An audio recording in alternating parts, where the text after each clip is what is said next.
Oh my lord. Oh, like fucking PNG tuber. Piece of shit. Thank you. Thank you, PNG tuber, for never working.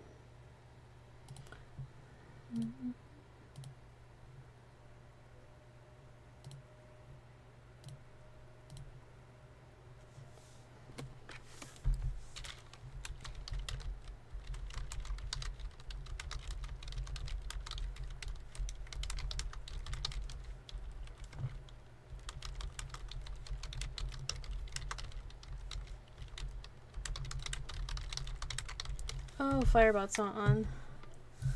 Oh,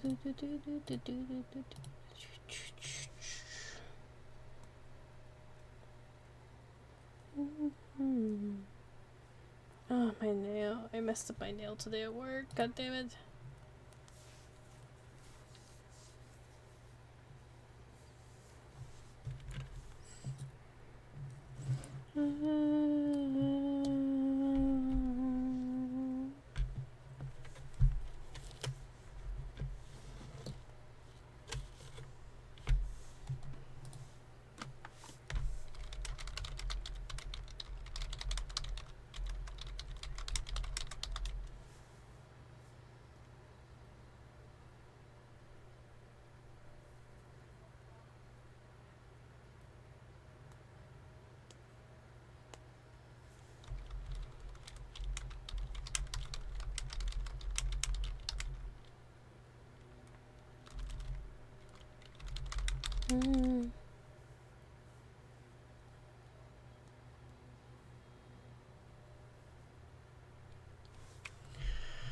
I want to play with Musume, but I need a draw.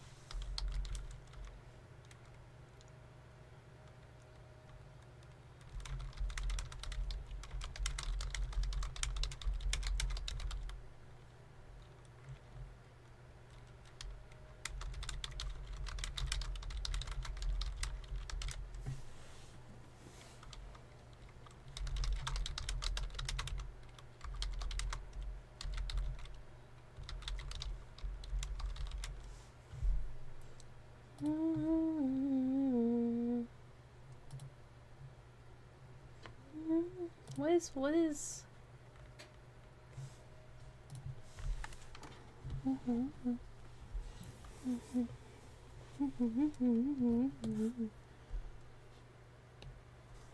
oh, what is wrong with my screen? Oh, I bet you I know what's wrong with my screen.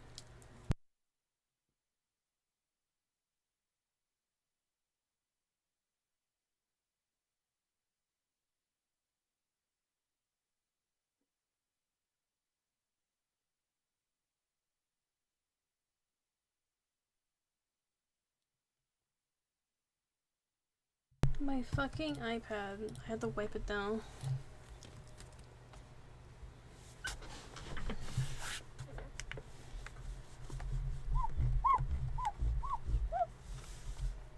My poor iPad screen.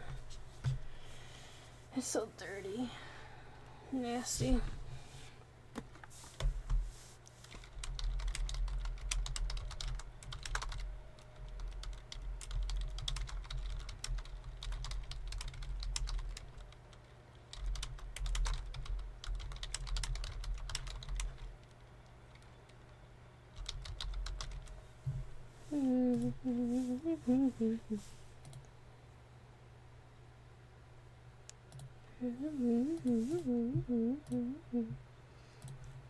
Ooh, there's games there on sale.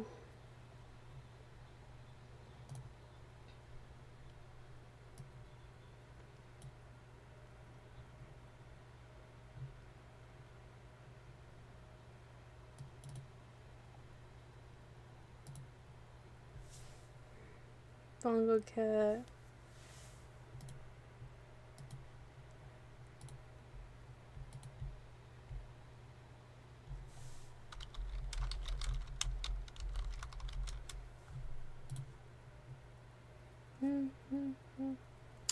Hi, Steel.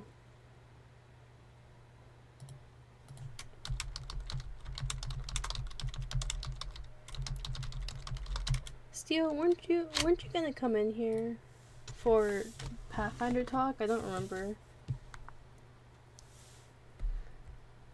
I'm alive.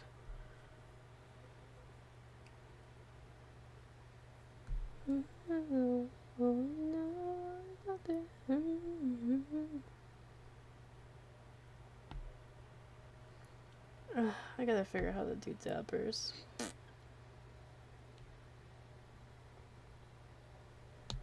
No, you're so fine. If you're busy doing something else, you're so chill. Don't worry about it.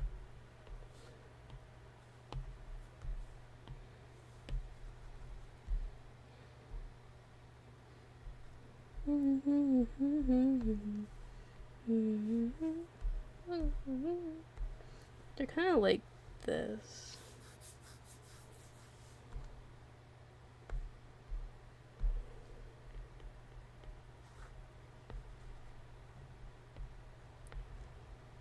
God damn it, now my screen's all icky.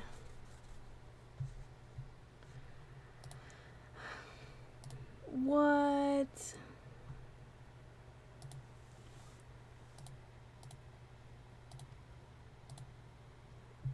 What the fuck is this Smart Falcon? That's crazy, actually. Dude, this makes a fucked game. A power Smart Falcon. Wait, was she a late runner? No, she's a front runner. She's a fucking front runner. What is that?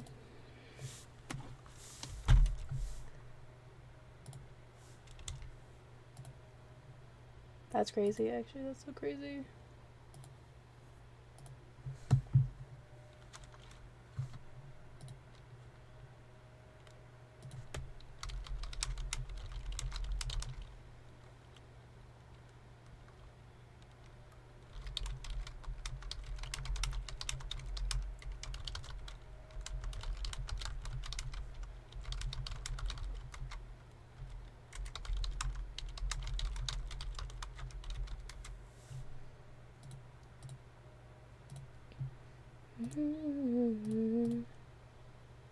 Who's that?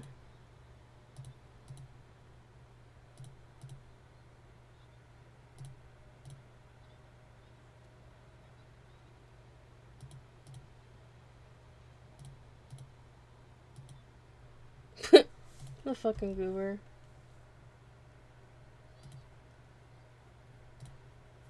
Decoteo.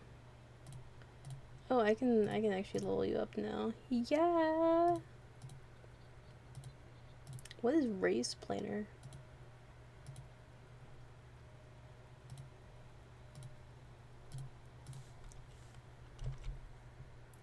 Why is my music? Oh, my music slowed down. Biwa hi Hada. What the fuck are you?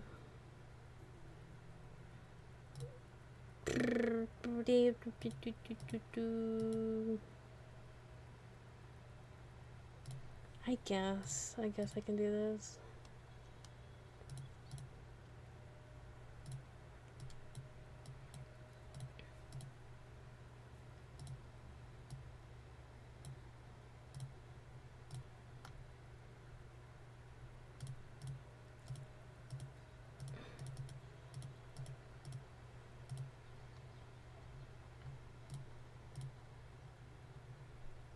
Oh, I just don't have enough monies. That's not that big a deal. I told myself to draw. I'm already fucking around with Uemusume behind the scenes. Not gonna lie.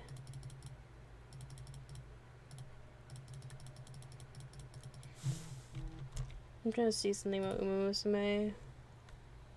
Who's texting me?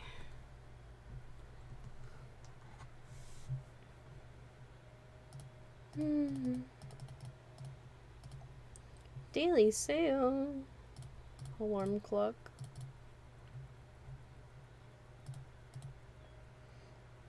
Man,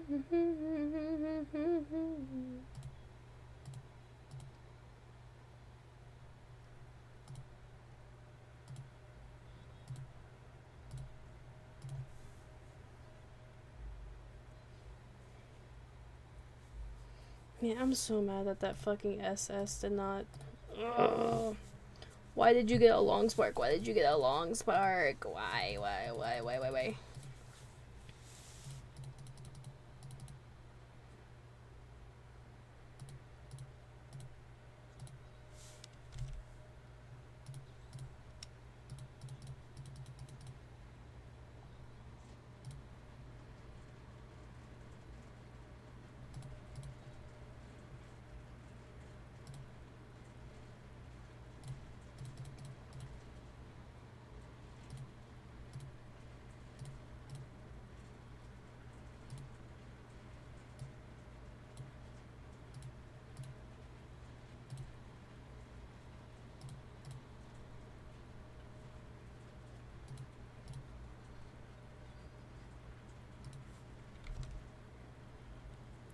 I love getting distracted. Not enough monies, you say? I can get monies in Musume very easily, thank you very much. Because my girlies are too strong. I'm kidding, I'm actually sucking ass in Uma Musume, not gonna lie.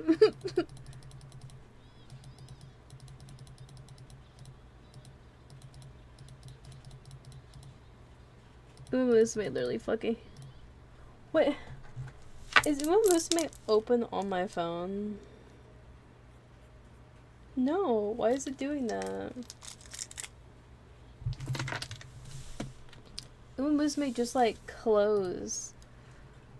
I think it's being homophobic, not gonna lie.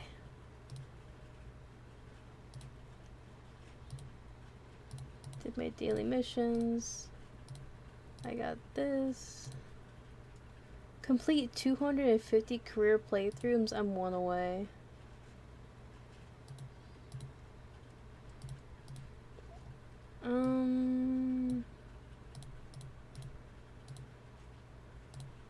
Maybe I will increase special weeks potential.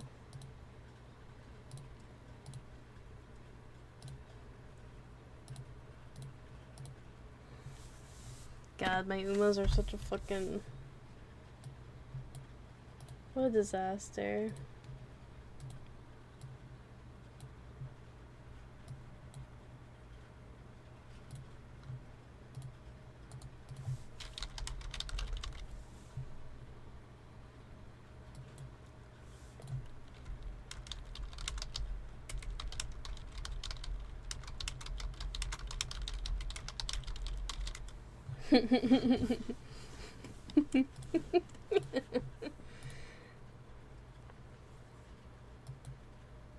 Where are these three? I talk.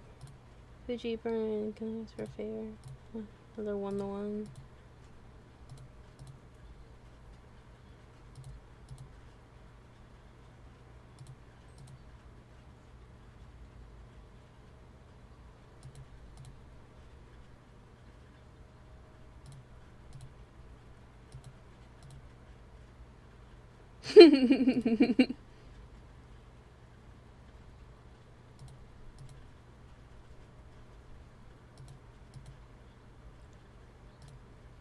That's cute. What are these guys talking about?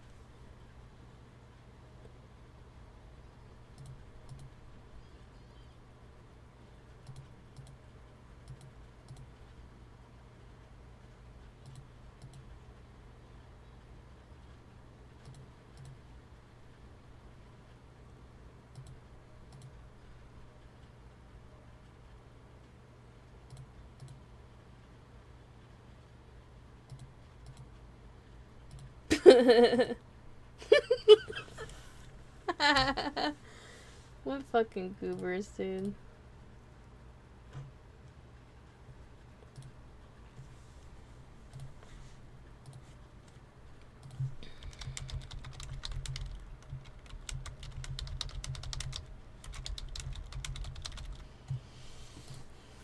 Go your race. I believe your Umas will keep pace. My Umas? Oh, dude.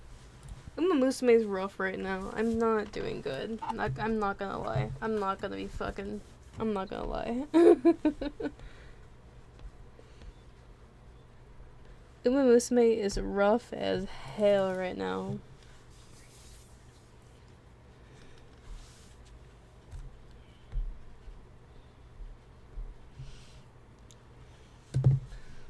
What's the thingy? You're alive, lol. I'm live most days. Unless I don't feel like it. Which is rare.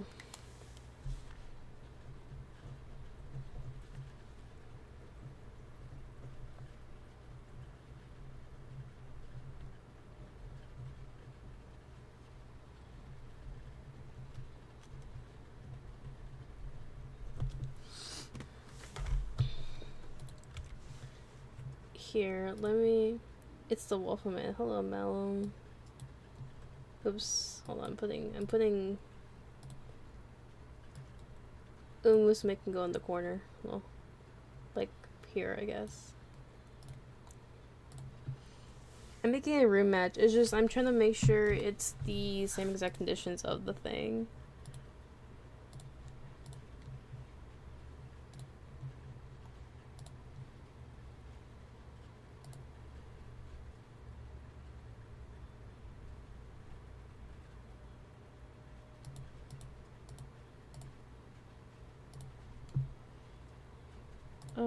What is, like, the minimum? Conditions, it is summer. It is good ground. The mood will be good.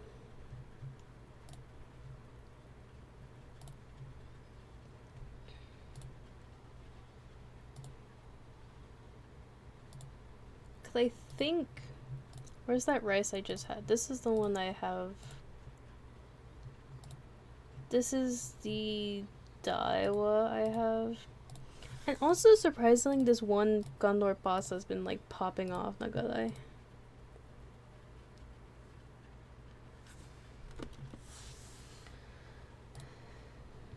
Finals are all gray.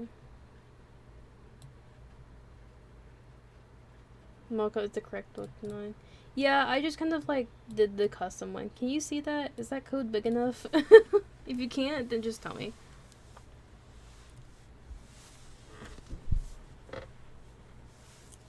If you can't see that, it is a-okay to tell me that I'm an idiot.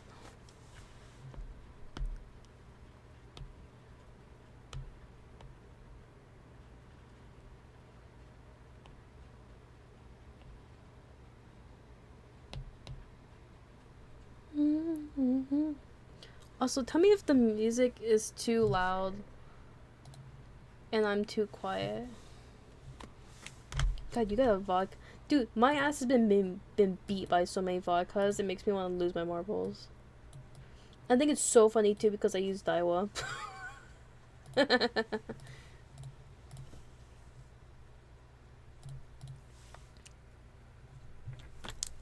I think that's the funny part too, is that I use Daiwa, but I've been getting my ass beat by fucking vodka. Music balance is perfect, good. Yeah, vodka is like such a weird uma to like use. I've seen people like max out like her shit.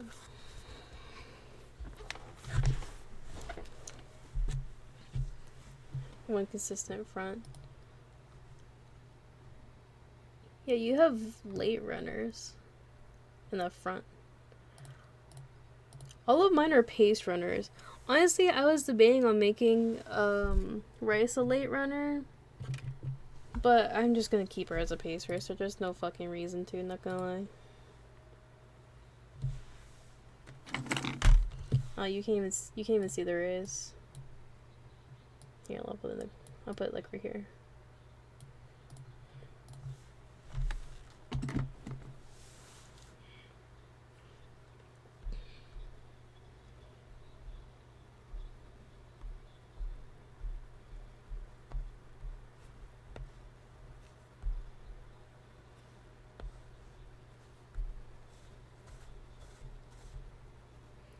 late over pace because of the same requirements, not wanting to get trolled by the swarm of front runners. That's kind of what I was thinking about too, because I've encountered mostly front runners. I was gonna see if I had an Uma that had like flustered front runners and subdued front runners, but I don't remember who has that.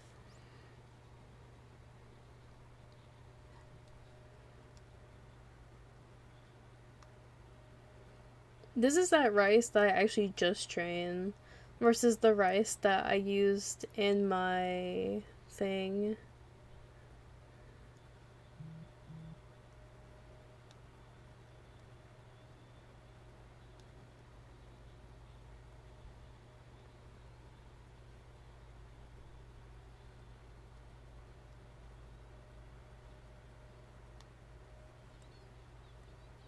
Baza?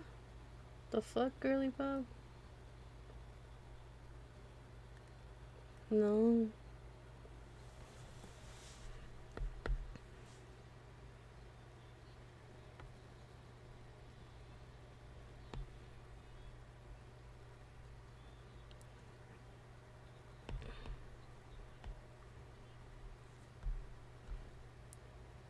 I call it, look at this fish. Look at this fish.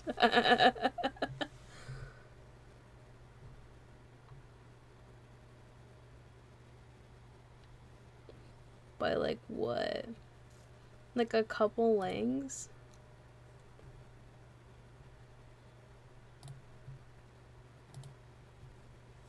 Yeah, view and angling, that's really funny.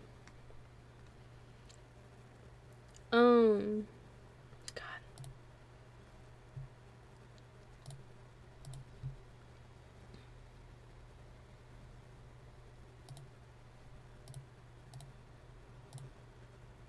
Because this is the original, rice that I put in. Because I actually had the, I did not have enough points for the skill that comes from the Sakura card, and I was really upset. I was so sad, dude.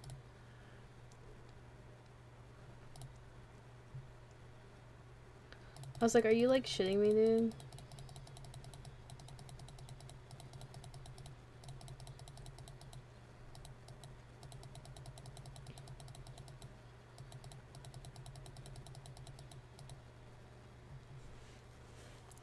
I think I told you, but I did train Rice as a front runner at one point, and it went okay, I guess.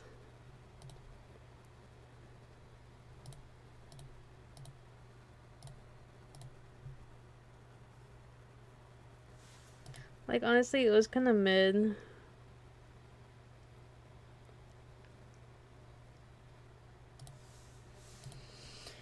Where's the front runner Rice shower? Yeah, I know. Yeah, this was the front runner Rice that I was going for, but it didn't pan out very well.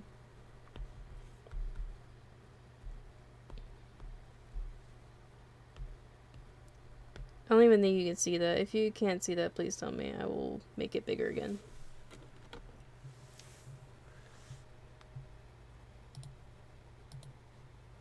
Yeah, I don't think that's big enough. Hold on.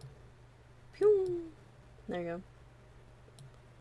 There you go. I made it way bigger so that you can actually see the fucking thing. I wouldn't say this was an awful frontrunner race, but like, it could have been better.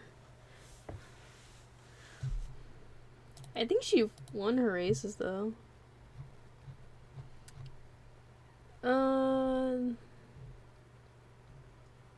She didn't win the Derby. She won the Kyoko show, Nikki show, the Tenno show, the Tarazaku, and like a handful of other races. And then she failed on semifinals.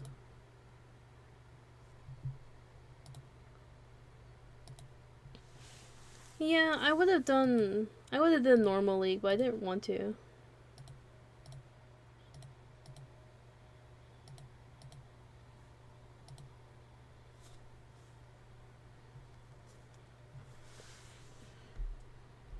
I was gonna do open league, but then I was like, huh.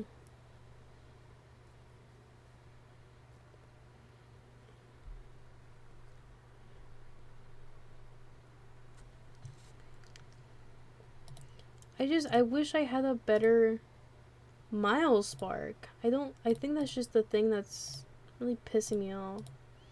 I wish I had someone with a better Miles Spark. Because this is the Daiwa I usually use.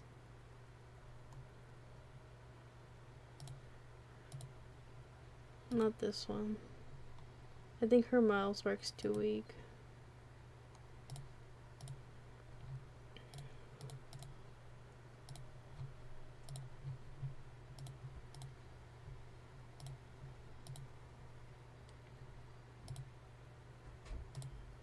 I don't even think... Turf.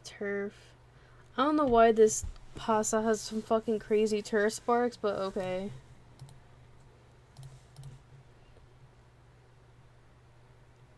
This opera is also not half bad. It's just that she doesn't have very good stat sparks.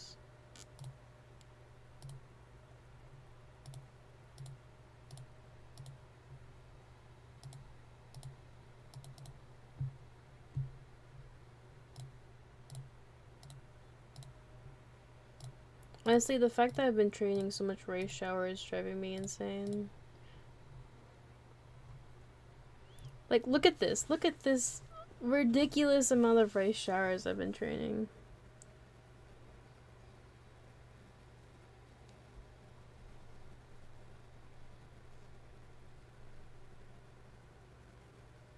I think Steel forgot about me. Well, I told you, I keep trying. I'm so determined to just keep trying.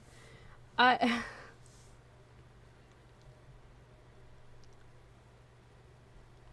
am a determined little motherfucker.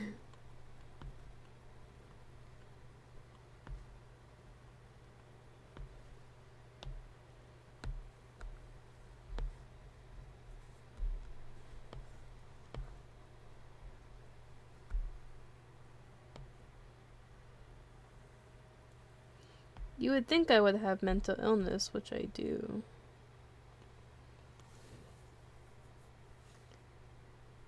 Yeah. I say that especially with the deck, too. Because do I have another... Like, I could totally swap out for the Zen Rob Royan. Because some of these are really nice for... this is in Late Surger Savvy. I think this also has nice priority. And then, like, that Sakura is there. Or front runners, to be honest. I don't know. Savvy is always a skill that I kind of slap on last minute if they have the points. Like, obviously I go for other skills first, but if they have the points for Savvy and I don't have anything else I can afford, then why not, you know?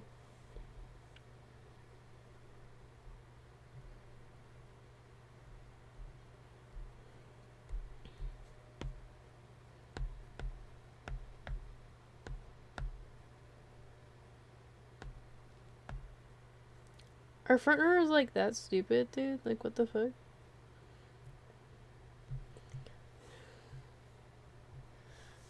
Yeah, yeah, that's fair. If front doesn't proc skills, then they just kind of flop over, don't they?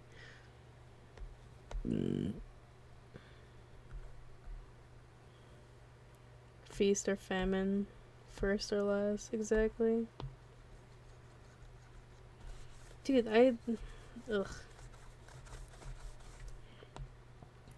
You should have seen me do that rice run. Like, I was genuinely shocked she passed the Kyoko show. It was really good.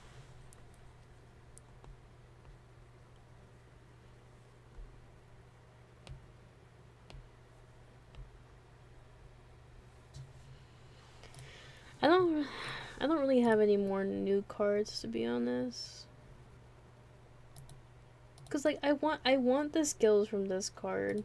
I want the updrafters, I want the firm conditions, the standard distance, and the pace chaser corners from this card so bad.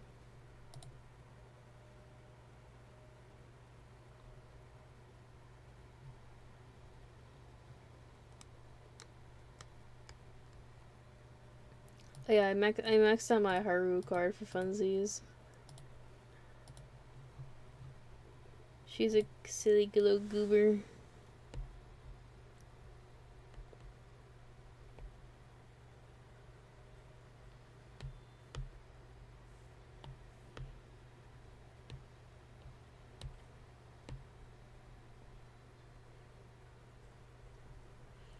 I really do think Steel just forgot about me, not gonna lie.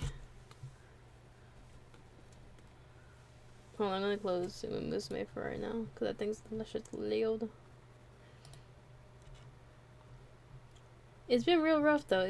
This cup is real rough. It's rough again, because these fucking things hate me, I guess.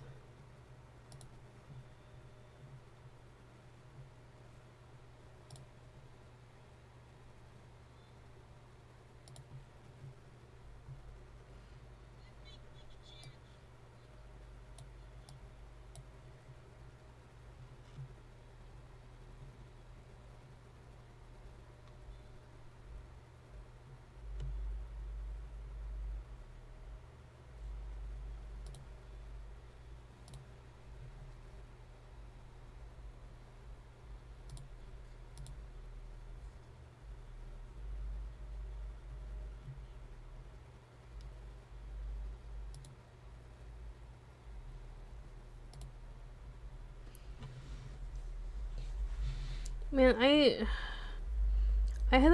fought like I raced against a Narita Taishin and displayed this cup, and I was so pissed off for like the rest of the fucking day, not gonna lie.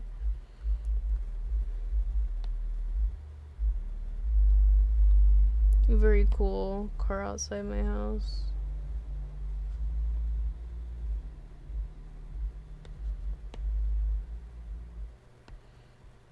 And the funniest part too is that I literally have no end runners. I have like Gold Ship, but I don't want to train Gold Ship. I hate her. So like my other choice is like fucking Mayano. I just did like Mayano recently with the last of it. Oh yeah, I forgot Arguri has like a little bit of aptitude for end running. But man, it's a rough run. Is it that bad? Damn. You gotta baby it. Is Aguri like a dork? What's wrong with her?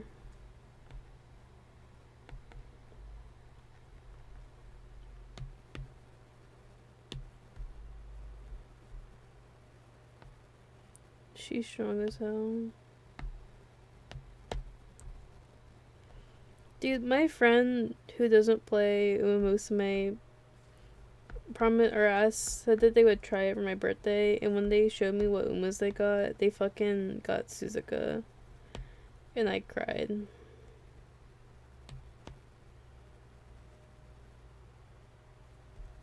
Going from a D to an A? Oh my god. That's... Yeah, you need like massive sparks for that, dude. What the fuck?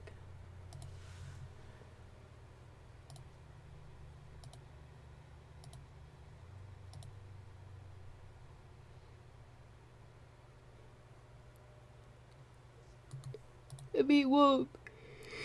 DCBA...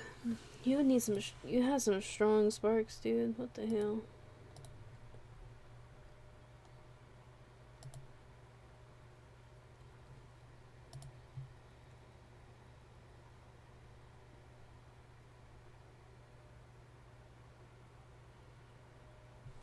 Yeah, borrowed parents are cracked, not gonna lie.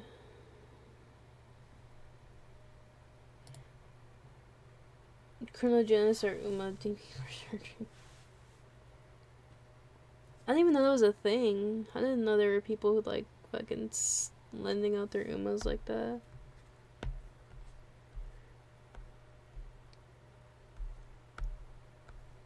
I guess I just assumed everyone hates each other.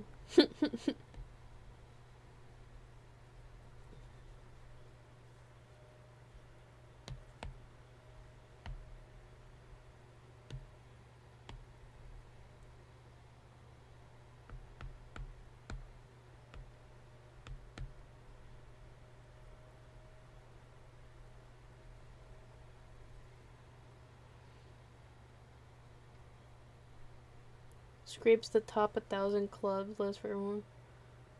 Jeez. Is that legal? Is that legal? I guess. That info is just gonna out there. That sounds crazy. I forget, like, you can kind of just view people's clubs. I made my own club for, like, the stream stuff, but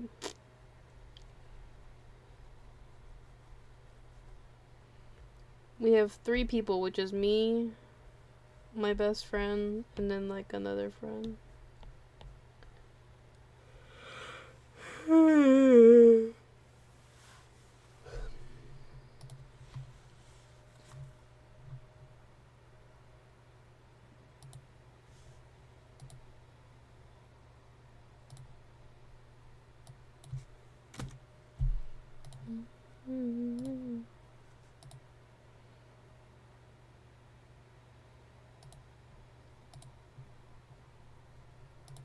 I'm so sleepy.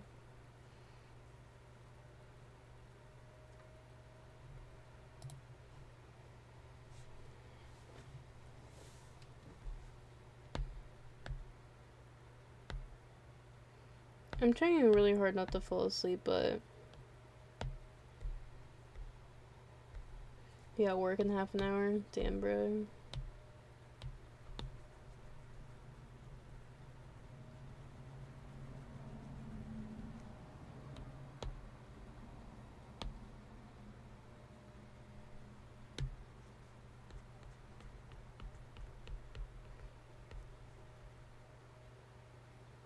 Isn't tomorrow when final rounds happen? Yeah.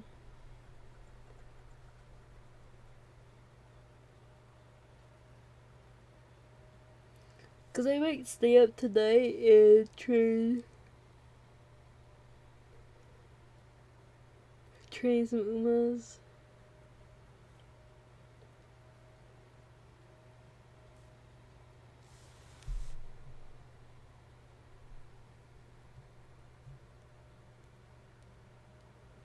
Yeah, I gotta submit my Umas before then. I'm probably gonna grind out another rice and a Daiwa tonight, hopefully. Should I do Daiwa? I think I might keep Daiwa as a pace chaser.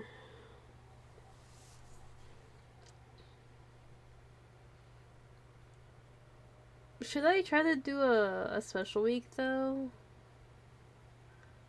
I might do a late surge or special week.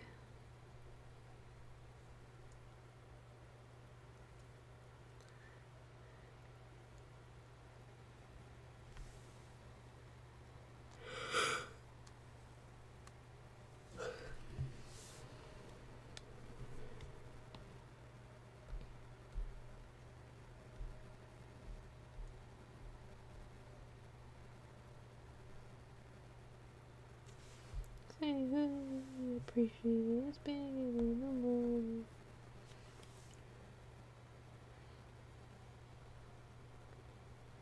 Three pacers. Yeah.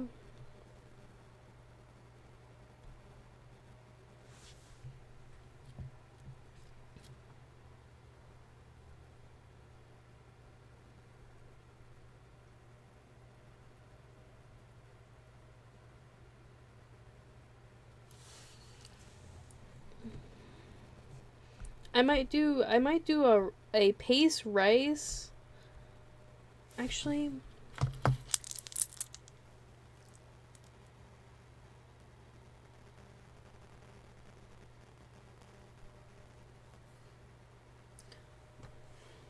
maybe I should do a Sakura.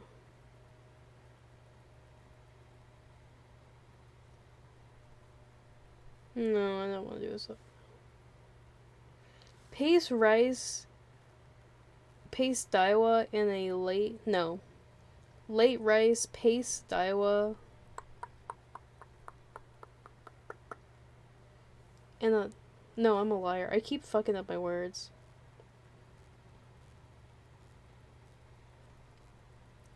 Late Surger, Special Week, and then Pace Daiwa, Pace Rice.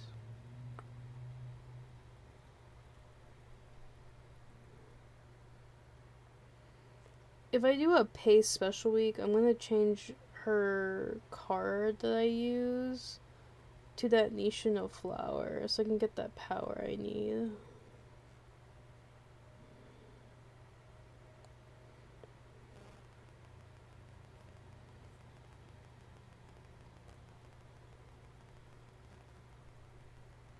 I think. Hi, Angeletta.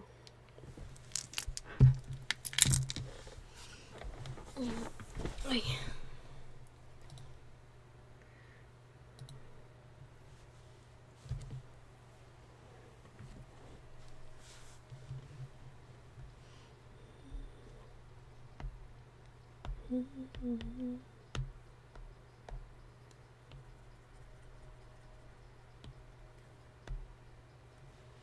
How goes it? I'm talking about Uma Musume.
I'm glad that your spinning with slot machines are back in business.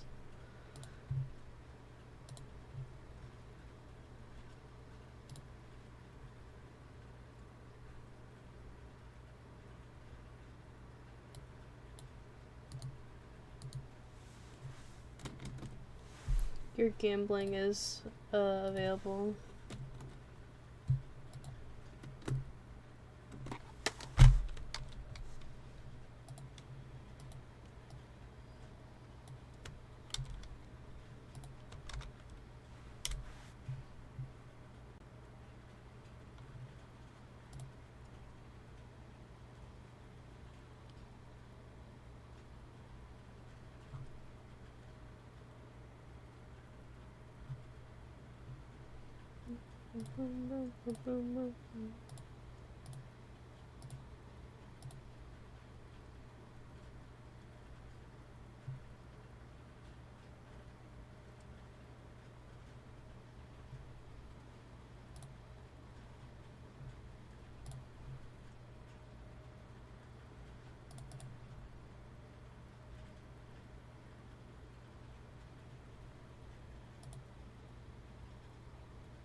Here, I just turned on a new thing for the bot. If you do exclamation mark trivia and then you wager a certain amount, you have to answer a question and you get more money.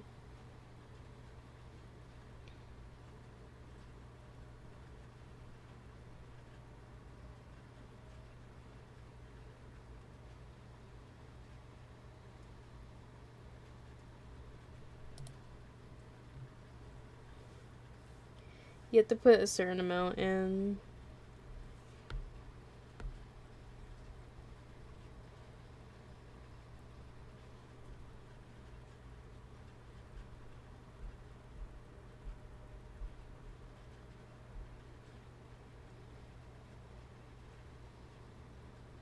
Oh my god. I don't know what the fuck that means.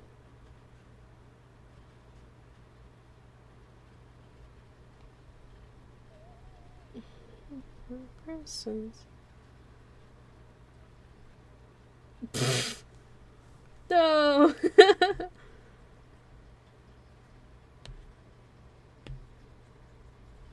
This is so fake. You want me to turn off the hard ones? Hold on.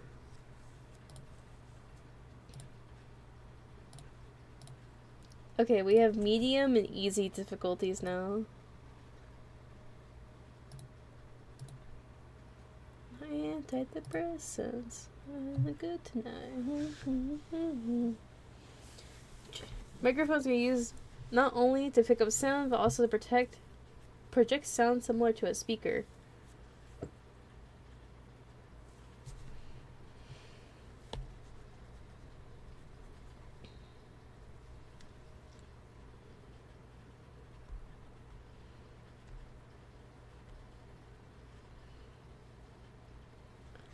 That's crazy. How much did you bet? $1 million? You earned like a little extra, I guess.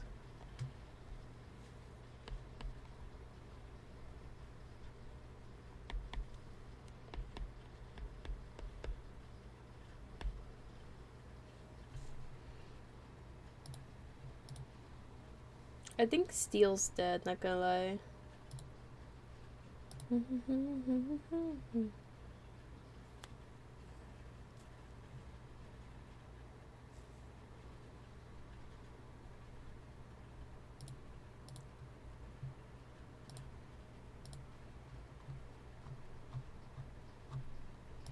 Ooh, you know what I'm excited about, y'all? I'm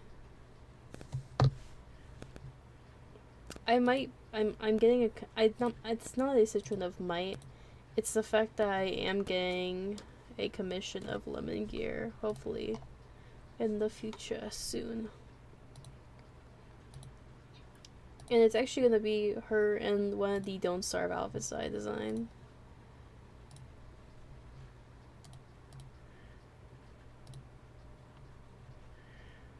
This person's art style though, dude.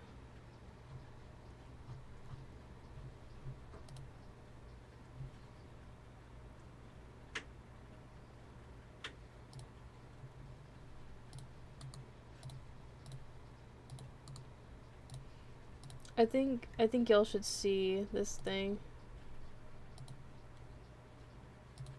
It's a drawing, not the. I mean, I'm gonna make her a skin probably. It's just I'm not there yet. Look at this person's art. It's so pretty. I'm actually so obsessed with it.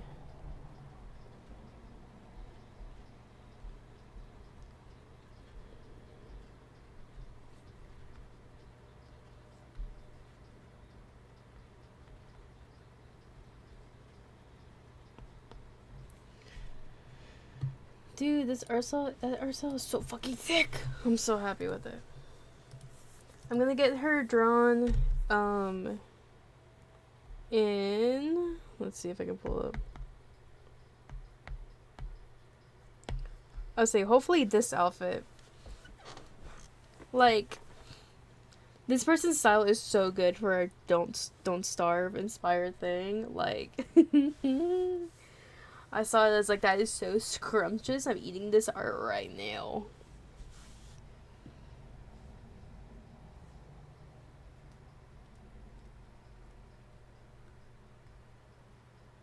I'm so excited.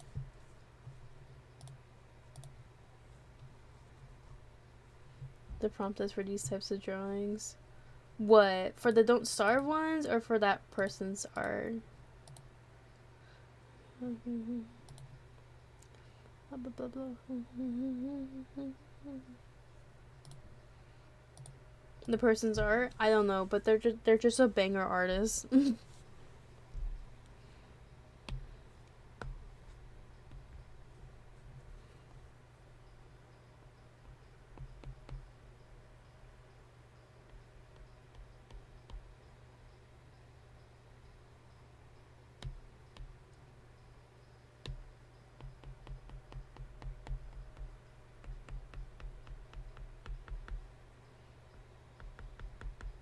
Alone.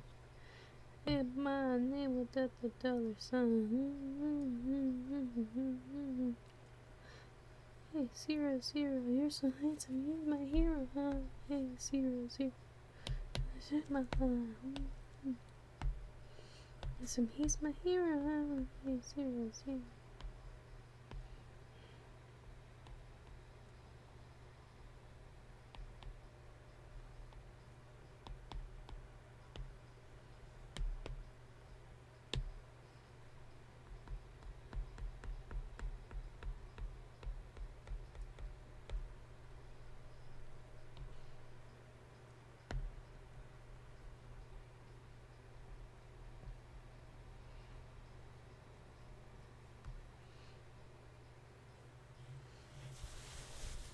Even though what I would want specifically in their art style, honestly, that's fair.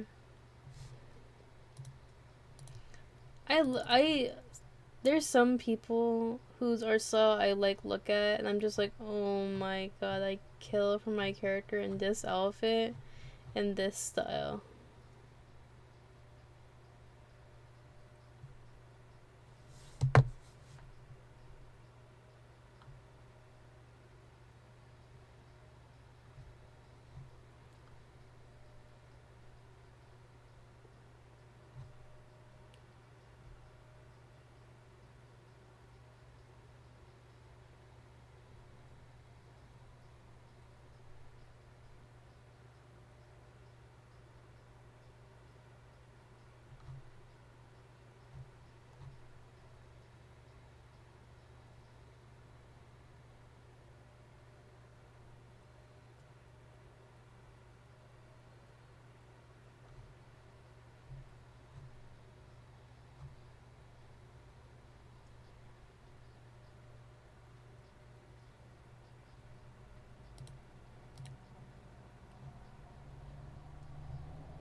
Never mind.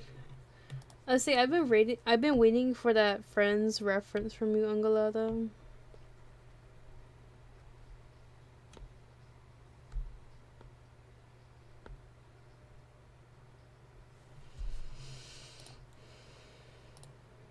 I think, let me see if Seal's dead, actually.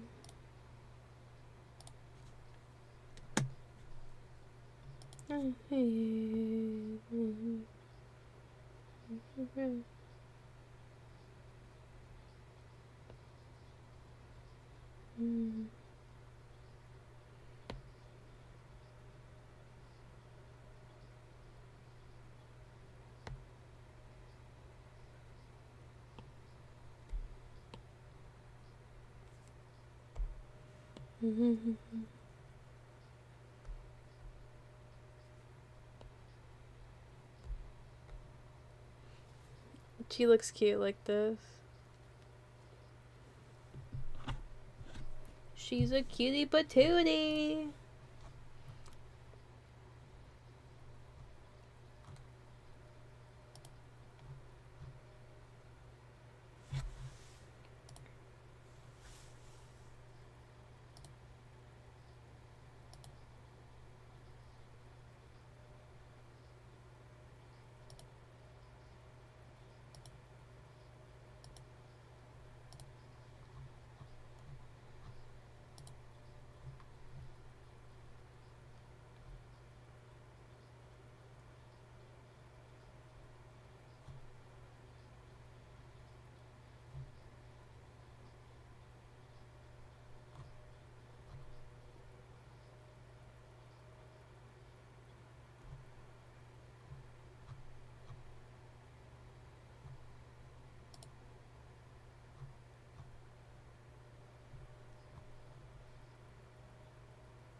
Oh yeah, the Siffrin plushie that I have, the Siffrin 2.0.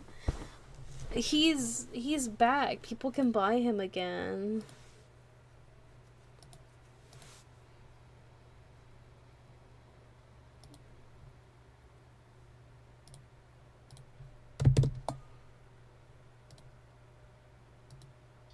Oh my god. Oh, fuck Christ, my noise was so loud. Moss.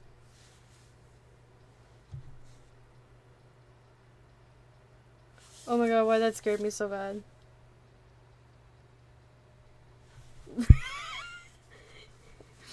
Are you trying to self-advertise? That scared me so bad, not gonna lie. I was tapped out looking at something.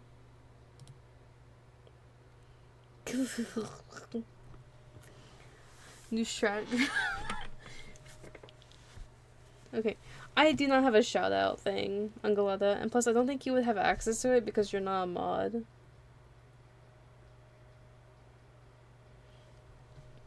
New strat.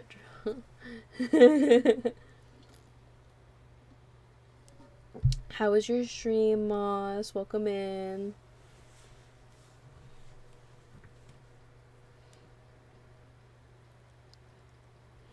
I was gonna play Umusume tonight, but I don't know if I want to anymore.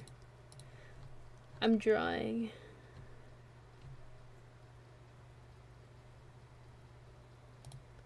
I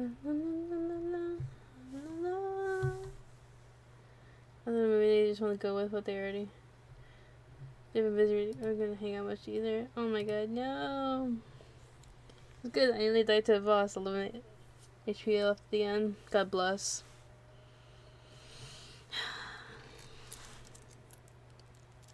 But you made it. That's a good point. That's the whole point, that you defeated the boss. Oh, yeah, okay. Name star.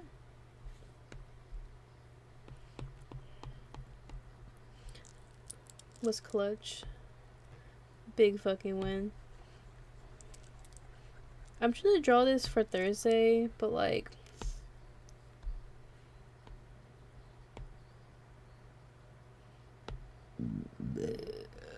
ooh, my burps. I need to darken her colors. I don't want like this color.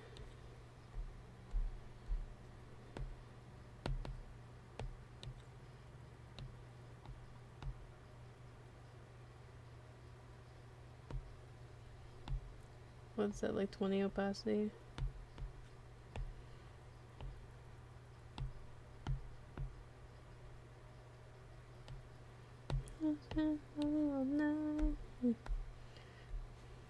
The sketches you sent earlier of you drawing the Don't Starve outfits was really fun. I'm thinking of doing more for Lemon Year, but I don't know. I feel like I should like lock in and keep one for now. Cause I found a video talking about making skin mods for Don't Starve, and it doesn't seem too complicated, but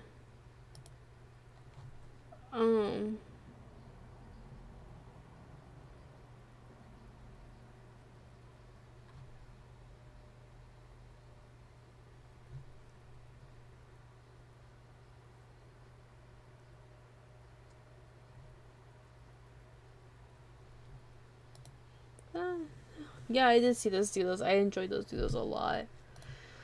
It makes me want to like do some too.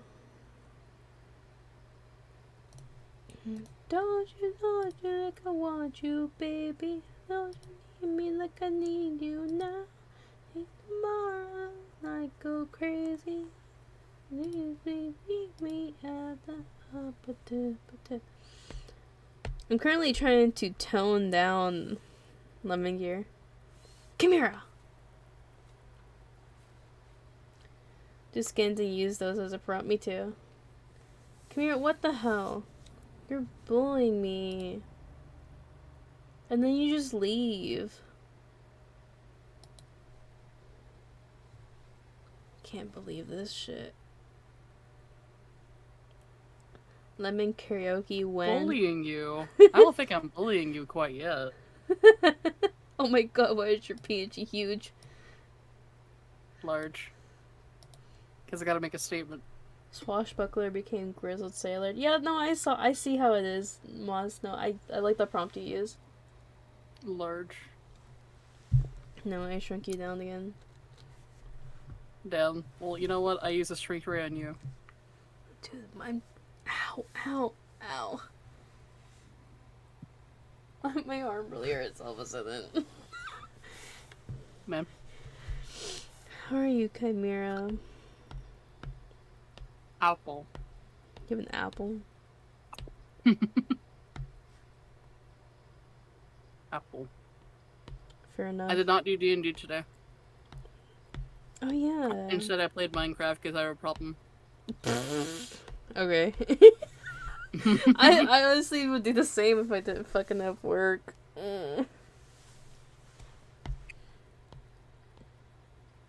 I want to play Minecraft again so bad, but I just... I'm gonna tell you right now, don't do the pack we're doing. It's awful. It's awful. But we've already put so much time in, we can't just stop. It's because, the Couplemon server that we were playing on a while back, like me, Cat, Mystic, and everybody, Mimikyu reset it in a way. So like they took away the old world and then they put a new world. And I think player data has been transferred, but I think they were also saying that it might not have. So that means like all the Pokemon are gone. And like I wanted to play on the old world more. Like I had so much like I wanted to build, but they're like, "Oh, we're going to like stop in October." I'm like, "It's been like 3-4 months." Like it kind of went through summer, but also like all of us get busy with like work and school and stuff, so Yeah. I was like, It's a shame. Like the server hasn't even been up for a year, so I was just kind of like, oh, okay. And it kind of. I mean, I wouldn't do it for a year, but with how busy people are, 6 months would have been reasonable. Yeah, I think it was like only 2 or 3. Not long enough. Yeah. But whatever. It kind of made me lose a little bit of motivation for Minecraft, but like you can never lose motivation for Minecraft. Watch me. Well, I'm talking about myself. I always have a slight itch for Minecraft sometimes. I also always do, but my friends get burnt out before I do. I really want to play. Like, let me put it this way: I mined sand for 2 hours straight. Not a single thought in my head. Not a single thought. My friend called me and asked what I was doing. I was just like, sand. What are you doing with the sand? Sand. I love sand. You've mined moss for like 8 hours, no? Sits in the corner. I've done a lot of stupid things in Minecraft. So, Ungalata is talking about whenever I was playing on another server, and I literally mined moss for the equivalent of about 13 hours. I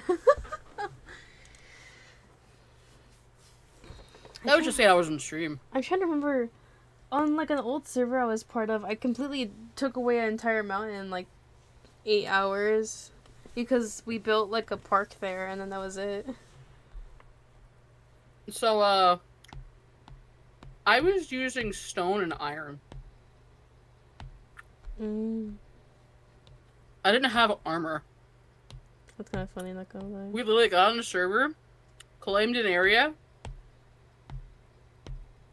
and then just like found moss, and then cleared the area purely with moss, because you can just bone meal moss. And the amount of skeletons that kept showing up just kept giving me more bone meal for moss.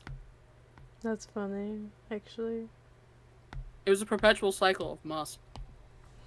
There was one time I turned an entire island into a moss area for my old group I hung out with. Because we lived on a desert. For some random fucking reason, my brain made us situate like in the middle of a desert. So we all placed dirt by hand that we stole from other places. And then bone mealed moss all across the area. Oh my god. I will say it was tedious, but I will also say it was very pretty. Wait, are you not able to bone meal moss with sand? No, you cannot. Sand is not moss coverable. I didn't know that. Because I thought it was at first too, but it was not, and so I had to just kind of fucking do that. That's crazy. Alright. But we did it, and we had like a ton of sacks, and honestly, it looked really nice. At the end. Yes, I bone mealed you. So did Lemon. Yeah. God bless America. Fucking merge these layers. What if I don't want to? Procreate I have too pisses many me off streams every up day. right now and then. Okay. Can I point out that at some point I had like 6 or so streams up? I have I had a to good close handful. 2. I usually have So, sorry, go on. No, I was gonna say, one person I'm not watching right now, but I kind of want to watch is this one random streamer I found who has like such a nice overlay. Like I'm so obsessed with it. Yeah. Hold on, I'm putting it in the chat for you.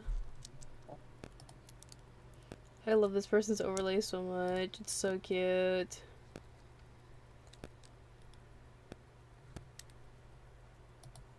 And like they did a gaming stream like a couple days ago, I think. And their overlay for their gaming stream is even cuter.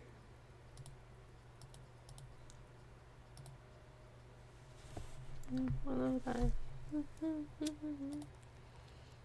This person looks familiar. Oh, they're an artist streamer, that's why. Not sharing stream with the class. No, Angela, you don't get it.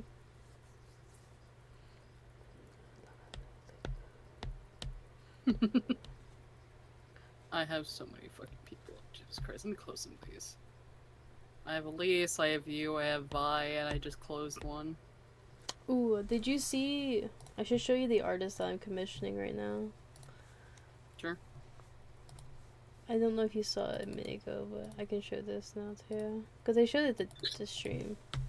But I found this artist through another artist.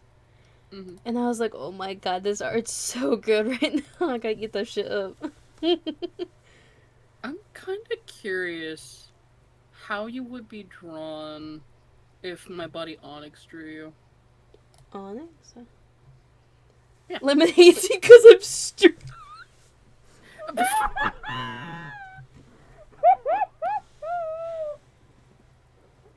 Damn, that's crazy.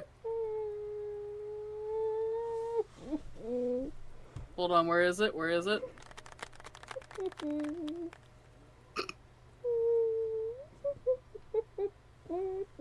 That's great. That's Angela, stop. That's so bad.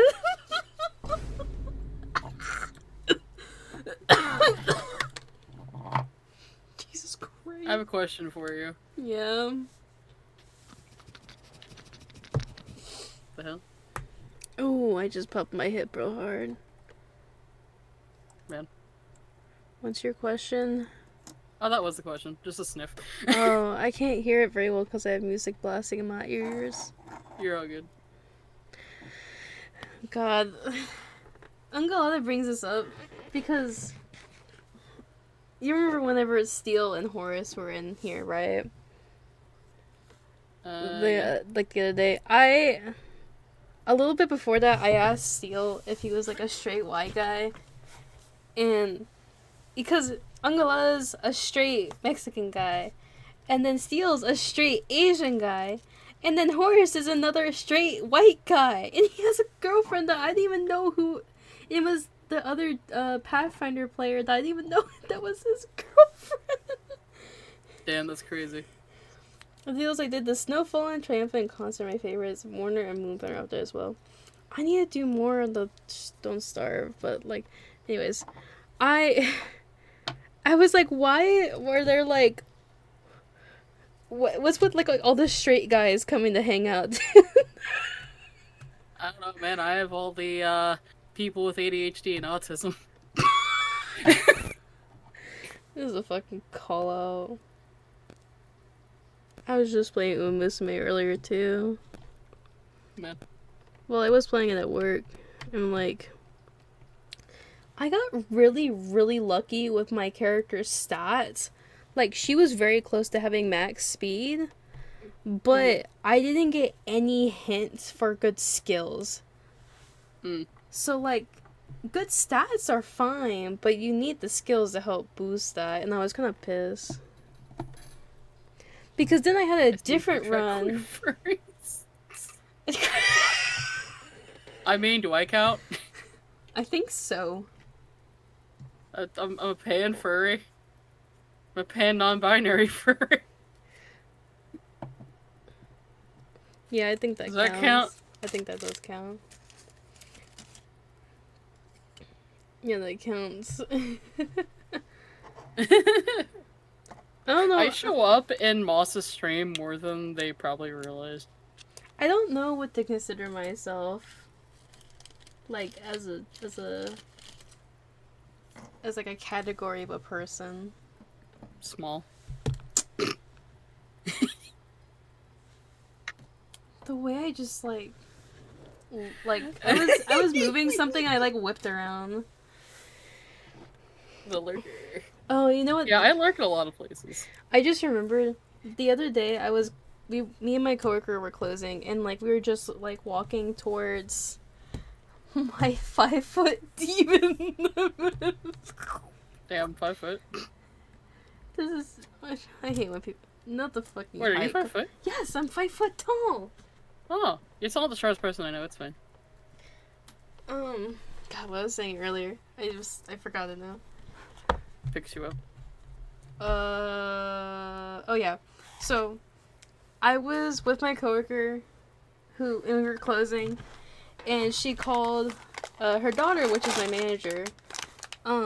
She calls her and she's talking to her, and like we're walking towards the gate to like lift it up, and leave. And I hear my manager on the phone go, "Oh, did y'all vacuum?" And my coworker goes, "No."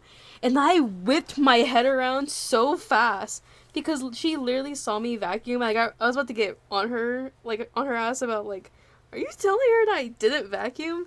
And she started laughing. She was laughing her ass off. She's like, "Oh my god." Lemon just turned around and got so mad at me for a second. That's great. I think my coworkers are such goofballs. I think it's so funny. Yeah. Cause like, it's such like a chill environment. Like today at work, I was literally just like standing there, walking around the store, listening to music and like vibing. Yeah. You're gonna hear me crunch. I used to be taller. I lost a few inches. Yeah? I used to be 5'8.5". Well, whenever like I last got measured, and then I started just losing height very quickly. And I would go back and forth between 5'6" and 5'6.5". My lord. Over and over. Nice one. Yeah, I was supposed to be around 6 foot. But because of my scoliosis, I am shorter. And also because my spine being compacted. Thank you, Angolada. You have a burp button? Yes, I do. You're tiny. Look, literally. By the way, huh? I would like to point out something. Yes. Being small or tiny in my group of friends has nothing to do with actual height. I kind of guessed that. Yeah, it's just like me calling someone cute, or pick-upable, or precious, or silly. That's all it means. It's basically / affectionate, you're tiny. 6'5" or some shit. I'm too tall. God damn it. I'll take a few inches off. Exactly. I'll take some back. Lemon is size efficient. Size efficient? What does that mean? I don't know. I don't know what that implies. I mean, the shortest person I know is my friend Coffee, who is Mooncat's partner. I forgot Mooncat. And they're shorter than you. They're like 4'9" or something. I had an acquaintance who was 4'9" as well. I used to have a friend back in high school who was like 4'2" or something. She was very short. I wanted to throw her. Genetics hate people, dude. Yeah. My genetics hate me. GF towering over me. I don't see the issue. Me neither.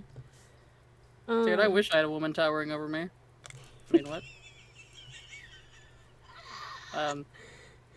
Anyway, I gotta go. No! Yes. Oh my god. There is more garlic bread than there is more Is my Alfredo? Okay. It's a nice way of saying small. I didn't expect to hear Foxy in the background. Yeah, he came in with my foods. Foods. I haven't eaten anything in the Do we have any last. Parmesan? I haven't eaten anything since like lunch. And it's currently 11. Picking you up and shaking you eat food. Oh, I it's don't care already if you just 11:18. eat toast. Hear me out, alright? What? Are you listening? Are you listening? Fucking suplexes you. Parmesan. I just remembered. I can't He remember. gave me Parmesan. I think recently I said that and someone was like, "What if I just like bought you food right now?" And I was like, I mean, people threaten me to buy food. "I know, but But most people don't ever commit. But the thing is, for me, if food arrived at my house via DoorDash, I think my mom would be very concerned and very scared. Yes. Reasonably so. Whereas if I say that a friend is, sending me food, they'd be like, oh, okay. My mother is. If I tell my mother-in-law. Steel, you're alive! Wow, I thought you were dead. Me? Sorry, I'm putting on my Tom and Jerry blind boxes that I got recently on my desk. I have so many. Yeah, I'm gonna be hopping out. Since, I literally, like, dipped on Cat to, come mess with you for a sec. And then I stayed longer than I expected. Goober. I'll show you a goober. Oh, forever. Yeah. Anyway, I squish. Say bye. Oh, before I forget. The moment you go sleep, toes in your mouth. I just like rolled my eyes so hard. Avoid DoorDash by traveling 4 to 6 states to deliver it directly to you. Steel, you're okay for being distracted. You can get your ass in here right now. Ellie. I guess, what state do you even live in? I kind of don't remember, not gonna lie. I don't remember what state you live in, I guess.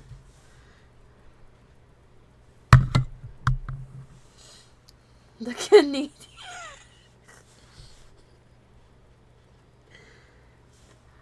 Not the Canadians.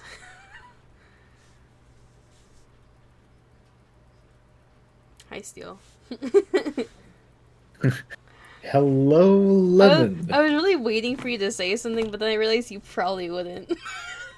Oh, well, yeah, I would have stayed in here until you acknowledged my existence. I am a patient person. No, you're supposed to be like crazy goofy and just one of the southeast ones. That's real specific, I guess. Thank you. Southeast. I can only think of Louisiana for some reason. Louisiana. NP. That is not. Oh, no problem. I thought that was like a state acronym. I'm like North Pennsylvania. North Carolina. Yes. Uncle Lotta, you're Canadian too. Let's go. With the less boring and flat. Kansas. That's crazy. I think the fact that I'm Texan shows too much. I can't really like hide it. Because the words I say, the way I act, the things I talk about are just, it's just too obvious.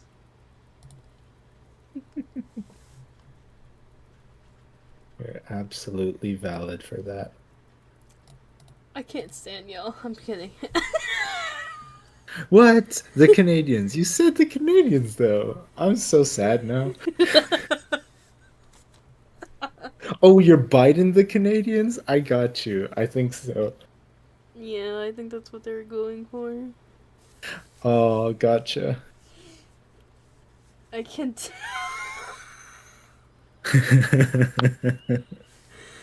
Oh god, dude.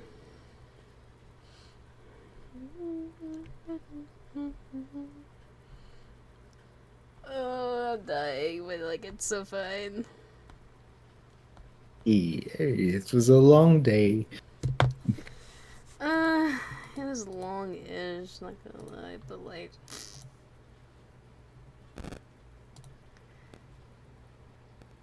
Where is.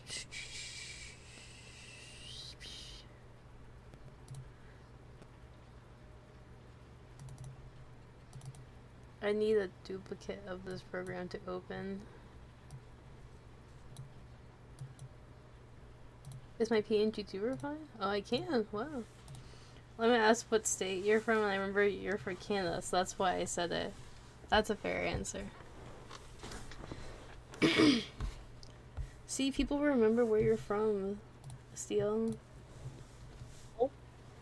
That's what. That's why. The Lord. That's why. No, don't. They kept the lore in their cranium. I appreciate that, Angelada. What I don't appreciate is that there's a bite mark now on my shoulder for some reason.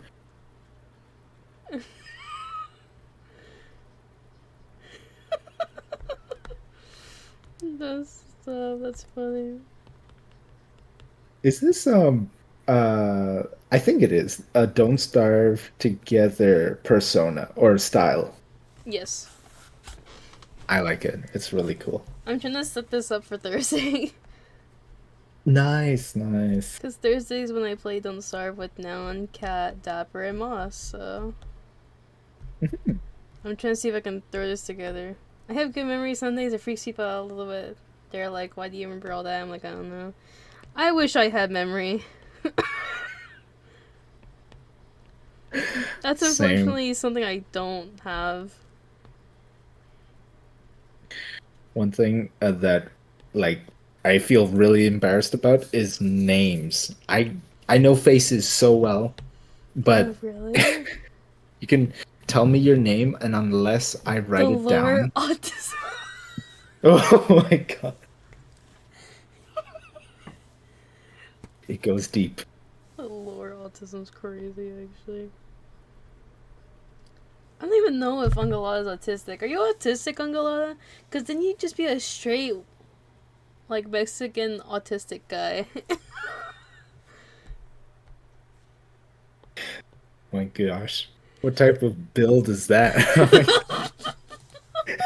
That is good. Ungalada, you're perfect the way you are. I'm sorry. How'd you roll those stats? I can't say much because I'm the same. But self-diagnosed. No, you're so fair, Angelada. I am also self-diagnosed. So don't feel bad. We're just giggling because we're stupid. Yeah. Me especially. Oh my gosh. My brain cells. Ugh. Where are they? Let's say, what are you playing right now? Because I keep getting notifications every time you log on to whatever game you're playing. Oh my gosh, you do? Yeah, because we're all friends on Steam, you dork. Oh yeah, that's right. Okay, so this is part of Next Fest, and what it is basically a type-in pal. I thought it would be cool, since I'll be typing up notes. If you're still, uh, enthusiastic enough tonight to mention what happened during this week's session in Oh, Pathfinder. Pathfinder. Oh, last week's session. We're not there. We haven't hit this week's because this week's is Friday. Gotcha. I'm in the not diagnosed, but at point, what else could it be, boat? I'm in the boat where everyone's like, there's no way you're like not autistic with how you fucking act. Like, I probably have over 150 hours in Uma Musume right now between my phone and my iPad. And then literally today at work, I was like, hey, manager. She's like, what's up, Lemon? I'm like, I'm going in the back to organize. She's like, oh, okay. And I was back there for probably like 2 to 3 hours until they left. I completely redid our entire back room again. So, oh my gosh. It Like, and the thing is, too, my coworkers just let me do that. They just, like, let me go back there and start moving shit around, and they just move out of my way. Because they know that I'm gonna organize it in a way that it's not, like, doo-doo fart. And because our back room has really been a mess because of our ornament debut, but since ornament debut is now over, we actually are starting to get stuff out of the back room very, very slowly. So now it's a situation of making room once again. I have 1,000 hours in Fall Guys in like the span of 2 years. Is that a sign? I have over 1,000 hours in Splatoon 3. I love Splatoon 3. That's my favorite thing ever. I have a Splatoon Sona and everything. What? Yeah, it's Lemon Gears, but like she's just kind of my Octoling that I play as in game. Did you say over 1,000 years? I said over 1,000 hours. Oh. Splatoon has not been out that long, brother. Let me check something. I have some artwork of her. I'm trying to pull it up. I don't remember where it is. All good. Because I commission people like on what you would call it on Instagram. That's the word I'm looking for. Yeah. I was really I'm so sorry. I'm just reading Angela's message. over 1,000 years. I think what type of villain? I love fucking what type of villains. It's so funny. I'm so sorry, Angela. It's so funny. It's so funny. Oh, Oh God. god. No, but I'm thinking about it now. When I worked at, let me see, I mentioned this before, I'm pretty sure. When I worked at the shoe store, they would have me in the back organizing all the shoe boxes. So that vibe of staying in a storeroom for hours, just making sure that everything is in a place that people would find it, Oh my god, is yeah. so relatable. So relatable. It's been so bad at my workplace because like we just keep getting boxes in. Like we did recently get up like 8 boxes in of just fucking blankets. I have no idea where we're gonna put it. But like that's it's a work in progress. Yeah. And trust me, that organization helps. You'll find the space if you spend enough time in there. The thing I need to sort out is just I want the problem is that we just need like more shelves in a way because we have like just like big shelves, but the thing about that is that we keep cramming shit there, but then we can't actually like access it very well. Mhm. So it's kind of like one issue connected to the other. Yeah, I feel that. Oh, okay, where is this artist? I am trying so hard.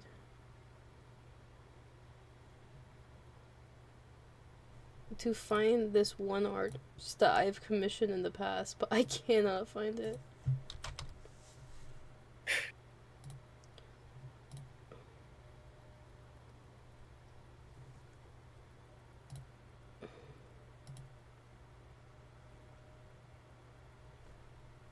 Did I commission them on no, I didn't. What?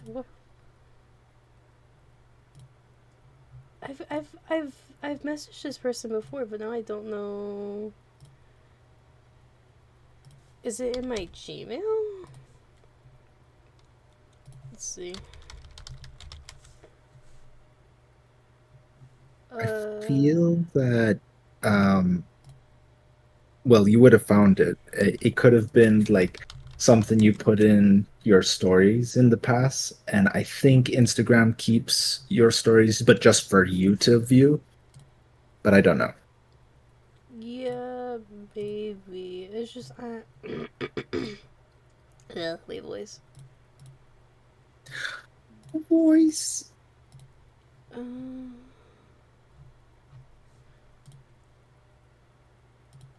who- Yeah, yeah, Moss. That's good.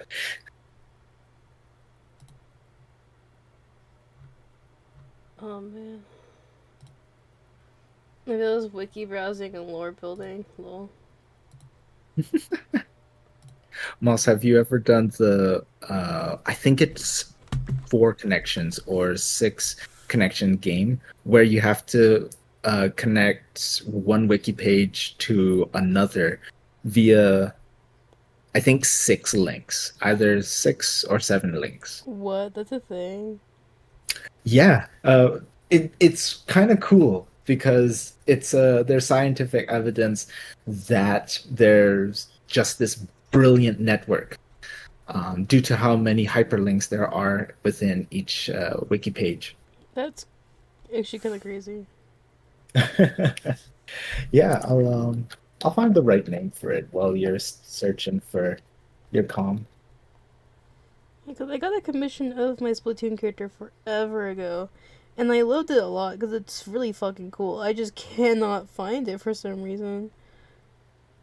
All But good. like, I know I spent like that $80, so.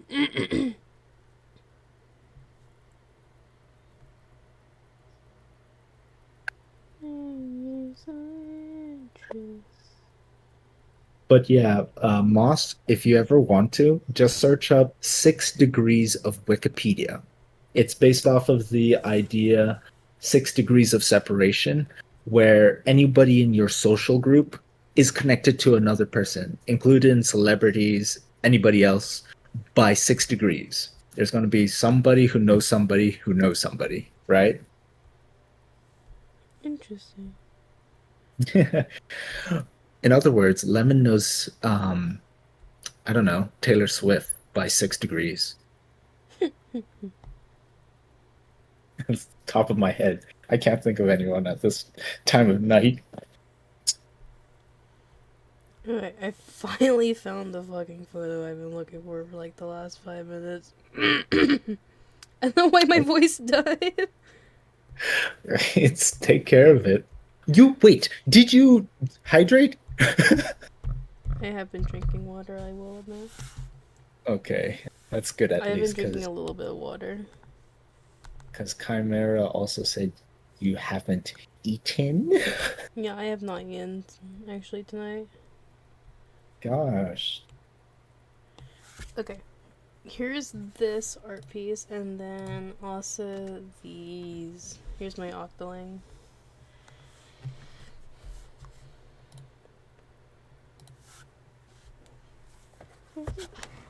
Ow, my hand. Jesus Christ. Don't hurt yourself. Ah, you put it in the stream and chat. Gotcha. Whoa, nice. Genuine reaction by Steel. That was just Oh, so funny. That first piece costed me like 80 something dollars. I can imagine. And then the sketchy page, I think, God, how much was that? Like 30, 40? And then that last one was about 30 as well. Right, right. I can see why for the last one. It's custom, but it's also 3D. It's not really custom because like the Splatoon models, people are able to rip them out of the game and use them for like Blender and shit. It's just a situation of getting the poses right. But that Uh, artist was really nice. I love them. I think I still have contact with them because they're super fucking chill.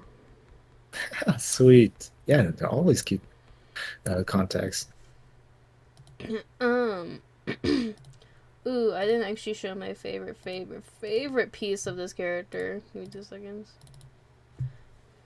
This one. I love this art piece so much. The hair. The hair goes wild. Okay. For context, everybody, it's got this. Can I explain the hair at Oh, least to hold on. them? Let me just like show this on the stream real quick. Might as well, right? Yeah, because people are gonna be like, "You're not showing us." Shut up. What if I fucking get you? Here we go. This is a commission I got of my Splatoon character.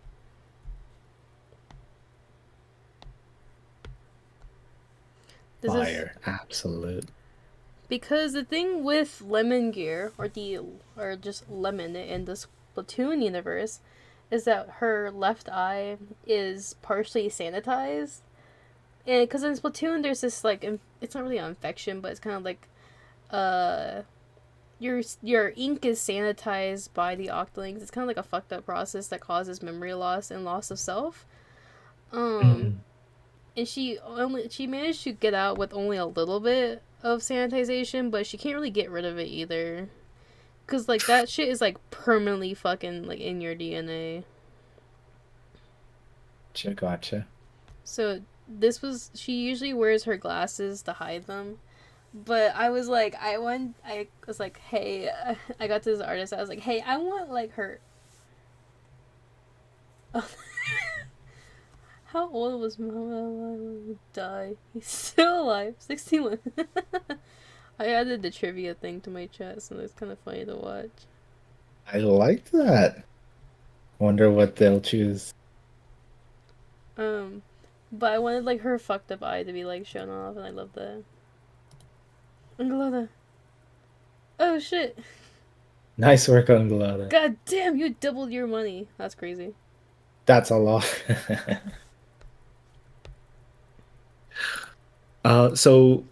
Regarding the Splatoon character as well, did you say that the hair is also partially unsanitized, or is it just the eye? It's just the eye.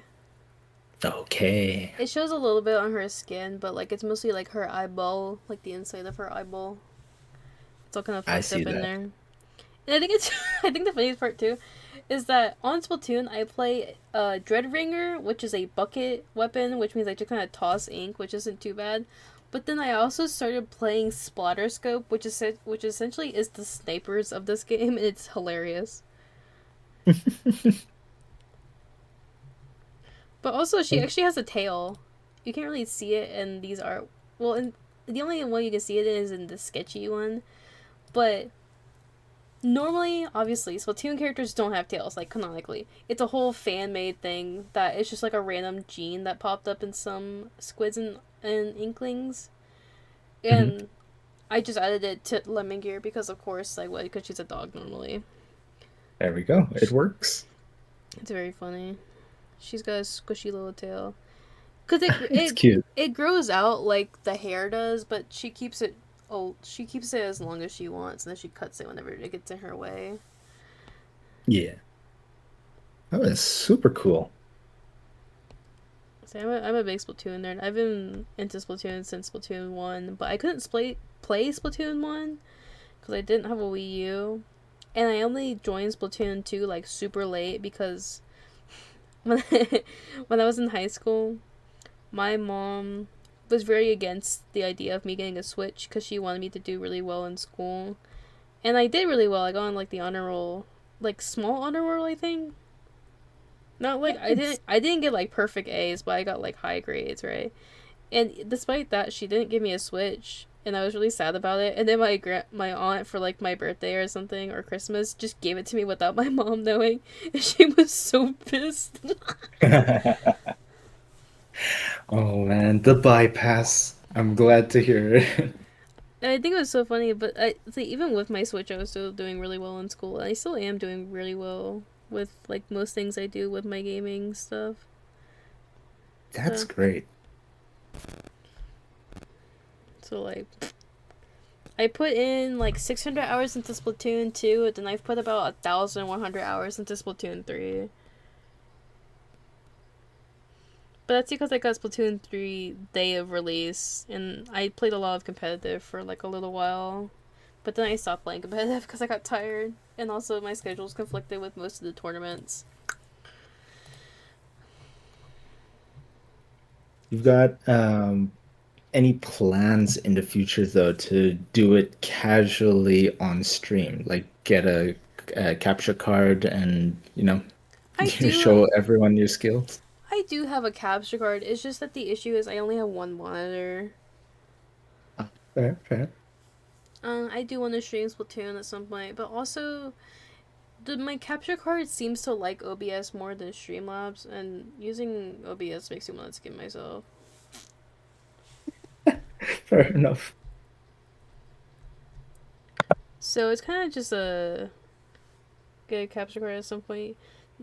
Get a capture card and please make sure that you like look up how to fucking use it, because I was using mine the wrong way for so long and I thought it just didn't work, and then I sat down with another Splatoon streamer that I talk to sometimes whenever he's live, and they literally just like heard my issue and then clarified that I was just plugging it in slightly wrong, and I fixed it and it fucking popped up on my computer. I was like, holy shit.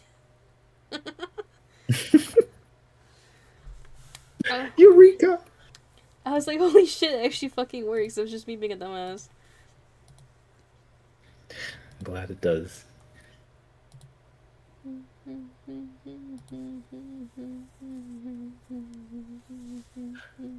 I was going to say I was hoping that the DST model would be, you know, interactive or at least moving on its own. Now, now I don't have to worry about that. Because you're seeing me tear it apart. Bit by bit. Yeah, this is how I have to. That's actually how the current model looks when there are all the layers.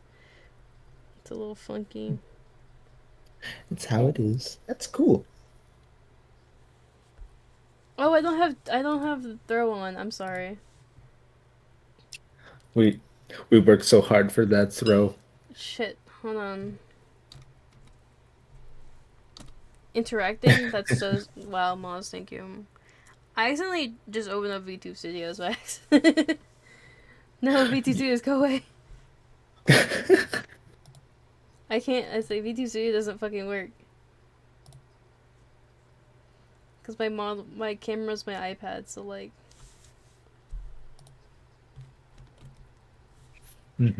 Is it working now? Hold on, let me refund you your points, Moz.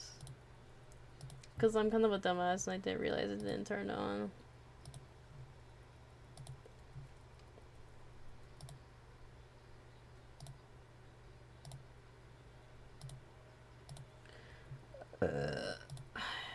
Where is my...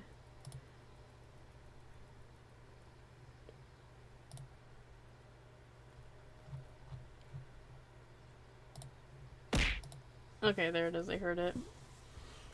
You got your points back, Moz. Sorry. Nice. I didn't mean to forget to turn it on. My computer's like shitting itself right now, though. Okay. The topic of tonight, Pathfinder. But I have to remember where we left off. Well, let's see. I think we've. Oh, I just got something. Sorry. We left off at the point. Yeah, the market. Even Ungalata remembers. Angelada, you 100% have the memory of. Oh gosh, there's one animal, an elephant. What? An elephant has an incredible memory. This is not even me being capped. I'm like BSing you. I'm 100%. You can look it up. That's so funny. Yes, the market Sopronia was going in and out of somewhere, and every time they came back, they were more beat up for some reason. So I think it was. It was not Sempronia getting beat up, actually. Ooh, please tell. So what was happening is that Cecilia and Sempronia were at a book stand, while Demir was at a alchemist stand, and was asking for alchemical agents to keep using for her little brews. The girl there, agreed, walked in to the like alchemist shop, walked back out, seemed to forget something, and then walked back in again. And when they came back in, whoever was in there, like they heard like a big crash, and so Demir fucking booked it to go see what was going on. Sempernia noticed this, and then pointed out to Kurai, who was actively looking around while Cecilia was reading. Mm-hmm. And they're like, we should probably, like, follow. And, like, to make sure Demir doesn't do something stupid again. They get in, and it's this big alchemist dude. And he has, like, a tuning fork. And he seems to be, like, doing something to this girl. Because she's, like, strapped to a chair, like, tied down. And, like, looking like she's, like, zoned the fuck out. And I forgot to mention it before, but we've been hearing this tuning fork actually a little bit around town, but couldn't really figure out where it was coming from. But Demir is obviously very pissed about this. Sapernia also comes in right after, and Cecilia's also in there. But here's the thing. For the first couple rounds of this fight, Cecilia was not doing anything. The reason being is that she had not actively seen Demir or Sempronia get hurt yet, or has seen this guy make a move to hurt them, right? But once, I think he hit Demir first, is when Cecilia actually started acting, and was attacking him with her magic. The reason behind this is that, to her brain, to her puppet brain, because of how her orders are, blah blah blah, her orders from her master is to help Sempronia and Demir get the keys or get whatever they're looking for, which right now is the keys. And in this situation right now, this guy has nothing to do with the keys to her because it's just an alchemist dude doing some fucked up shit to a girl. She doesn't care because it doesn't affect the others directly. But once they actually started getting hit, is when she started acting, because now these guys are now in the way of finishing their mission. Right. And the others were kind of like, Demir was questioning Cecilia why she wasn't doing anything, because obviously that's a little weird. They were both like, why didn't you do anything? Like, a girl was getting beat up, and I was just like, this isn't pertaining to our mission right now, so. Quite interesting, but yes. Sempronia actually kind of went feral in this fight, not gonna lie. She came in, she saw the situation, and was beating the ever-living shit out of this dude as hard as she could. Like, she, slammed him into the wall and slammed him on the table. Like, she was beating the hell out of this guy. Let's go. And, like, after this, she had to, like, go outside and, like, take a minute to chill the fuck out. Because she, like, normally, you know, she gets kind of upset when people, like, she gets, like, a mean look whenever she fights, right? But this look on her face was literally kind of scary. Like, she looked like this was, like, a personal thing to her, and she got really mad. So that happened. We eventually dragged the girl that we had found upstairs of the room to let her, like, sit and, like, wake up, because we were trying to help her snap out of whatever the fuck was going on with her.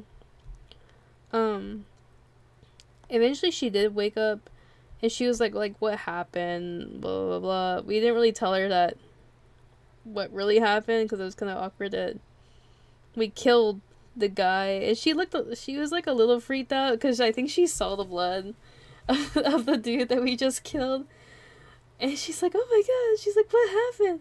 And they're just so stupid. I think one funny situation is that whenever Sempronia was beating up the guy, Cecilia was actually dragging the girl away, because to her, she, like, you know, to help her more versus fighting this dude, because Sempronia looks like she's got it. One of the guards, or I think, yeah, it was a guard, had come in and suddenly started attacking Demir. And the way I used one of my spells and, like, basically made this guy, like, internally explode was crazy. For context, because one of my spells that Cecilia has, that I've given her since whenever I first made her character sheet, is called, I have to pull up the name real quick. It is called Torturous Trauma.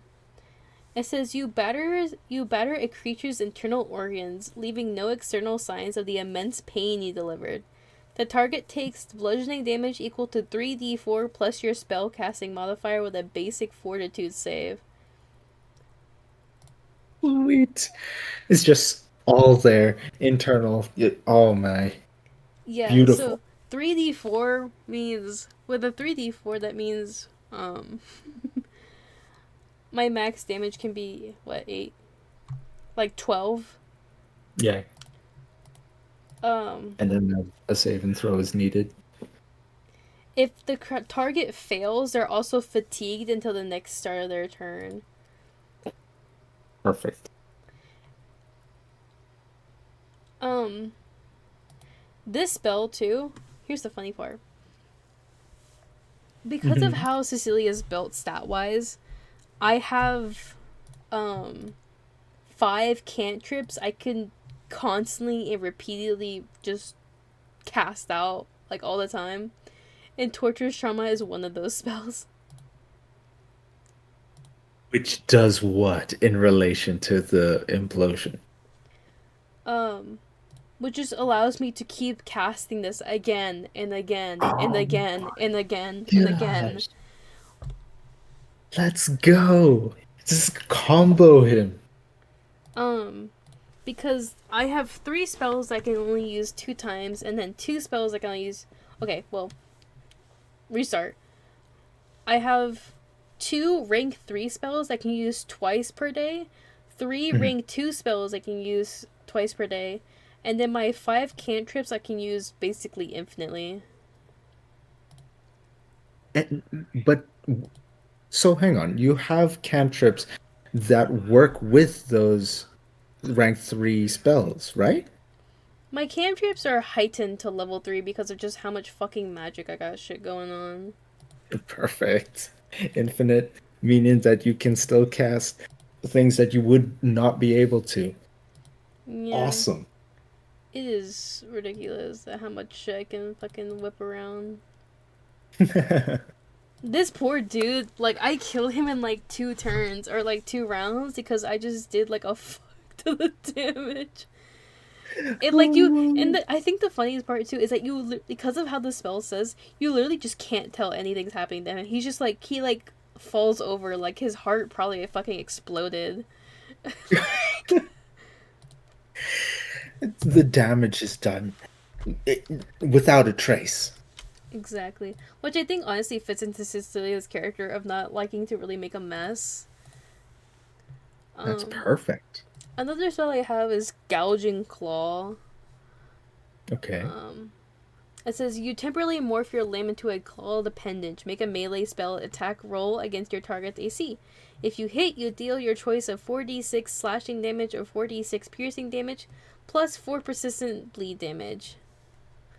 On a critical success, you deal double damage and double bleed damage. The only reason I don't use that spell a lot more is because it's a touch spell, so I have to be really close to whatever the fuck I'm hitting. It's hard to do because of your size as Cecilia, right? That, but also just because being close means that people can grab me, hit me, or whatever, and my armor class is a little lower than Karai's. Gotcha. Karai's is a 22, while Cecilia's is a 19. Yeah, gotcha. And Karai naturally just has, like, way better chances of hitting something. For... Because it's kind of weird how it's put on Pathfinder. Because for Pathfinder, the website I'm using, I think obviously it thinks a summon's gonna be like an animal or something, like a creature. But I say I have a fist, the wing, and the flame jet. So the fist is just like his fist, right? The wing, in my brain, is just like him temporarily like using a little bit of magic to change his limb, but like that's kind of up to interpretation. And then flame jet in my brain is just his magic, like a magic punch, because Karai's main magic actually is electricity. That's something that I chose because if I remember correctly, like electricity is good against some ice enemies, so like that helps protect Celia. You would think that'd be fire, but him and Cecilia both already have a flame spell each to deal with fire enemies. Yep. Karai Oh, is what? you did mention that you had that fire spell handy just in case it was getting really cold too. I do. Cecilia specifically has ignition, while Karai has produce flames. Gotcha. Karai actually also has torturous trauma as well. If it wasn't if it was good enough for one, it's good enough for both. Yeah, especially because Karai is usually way closer to enemies than I am, and torturous trauma has a 30 feet thing. So like, hold on, I have to draw this out. I'm like trying to draw my thought. Because if Cecilia's here, Karai can be actually 100 feet away from her until like he disappears. So that means that I could technically summon or use the spell Torture Trauma for another 30 feet. I could use it 130 feet away in theory to attack like an enemy. Which I think is hilarious to think about. Really good. Karai is though the reason that he's so good at hitting stuff is because his fist has a plus 12 to hit, and then the other two attacks have a plus 13 to hit. So whenever I roll on my d20, I just add plus 13, which is fucking crazy to think about. Cause dude, that's what fucking Sopronia adds to her goddamn athletics rolls. It's nutty to hear what Juice has done with Sopronia. Yeah, Juice has a plus 14 in acrobatics and a plus 13 in athletics. Do you know how hard... Okay, because you have to think about this. Okay, actually, I haven't told you about that situation yet. Never mind, hold on. Let me skip through the Pathfinder session real quick. Marketplace. Okay. We deal with that guy. Sapernia, let's say we actually killed some guards there because the guards came in and we think they were part of the Veiled Hand. I think one of them actually wasn't. Which was really sad and awkward. Oh, no. So Sapernia actually set up a fake scene outside the house to make it look like the guards came in and killed this guy instead of us killing this guy. And it was like so bad. It was so bad. Like, because she had to make a performance roll and it was so ass. Because Karai came out to look and she's like, "What do you think, Karai?" And he just kind of stares and goes back inside. No comment. This is, you did your best. Exactly. I think it's so funny when I just have Karai say nothing because like they're used to him not saying shit because he's stupid. I think before Sabrina did this though, she went downstairs while Cecilia and Demir were talking to the girl upstairs because he had a basement and she just picked it. In there, at first it was dark and she like looks at Karai who was coming with her to make sure she doesn't do another stupid thing. And she's like, "Do you have like a light?" Because Cecilia and Karai both naturally have dark vision, which I think is really funny. But apparently Sapernia doesn't, which surprises me for being like a cat character. Yeah. You would think that she would have you would think she would have dark vision, but apparently she just fucking doesn't. Okay. So then Karai just uses like produce flame to have like a little floating fireball as a light source when they go down there. Gotcha. That's another reason I actually gave them fire so they can have like a light source for the others. Nice. It's both good for fighting but also resourceful for just situations. Yeah.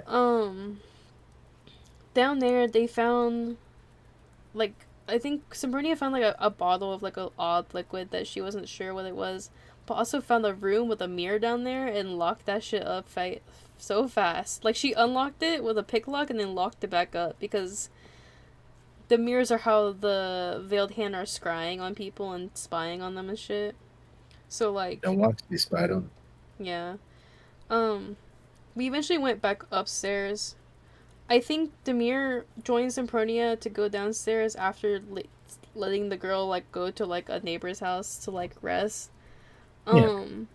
Cecilia, funny enough, was actually cleaning up inside because she felt really bad for the girl, like, seeing all the blood and shit. So she was cleaning all that up with what she could find. Quite dutiful. Yeah, it's also just kind of how she is. And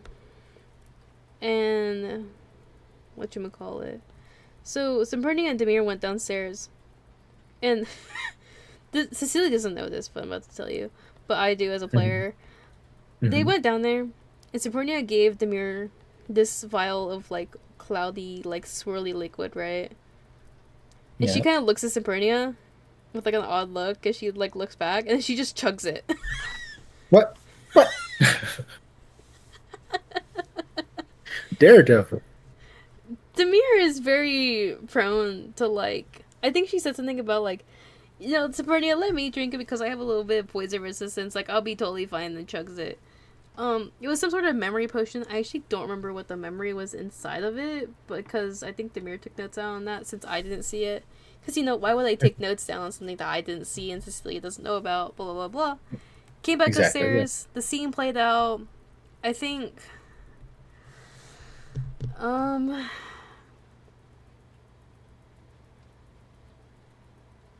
actually trying to remember what happened after that. Where's Horace? Exactly. I don't remember.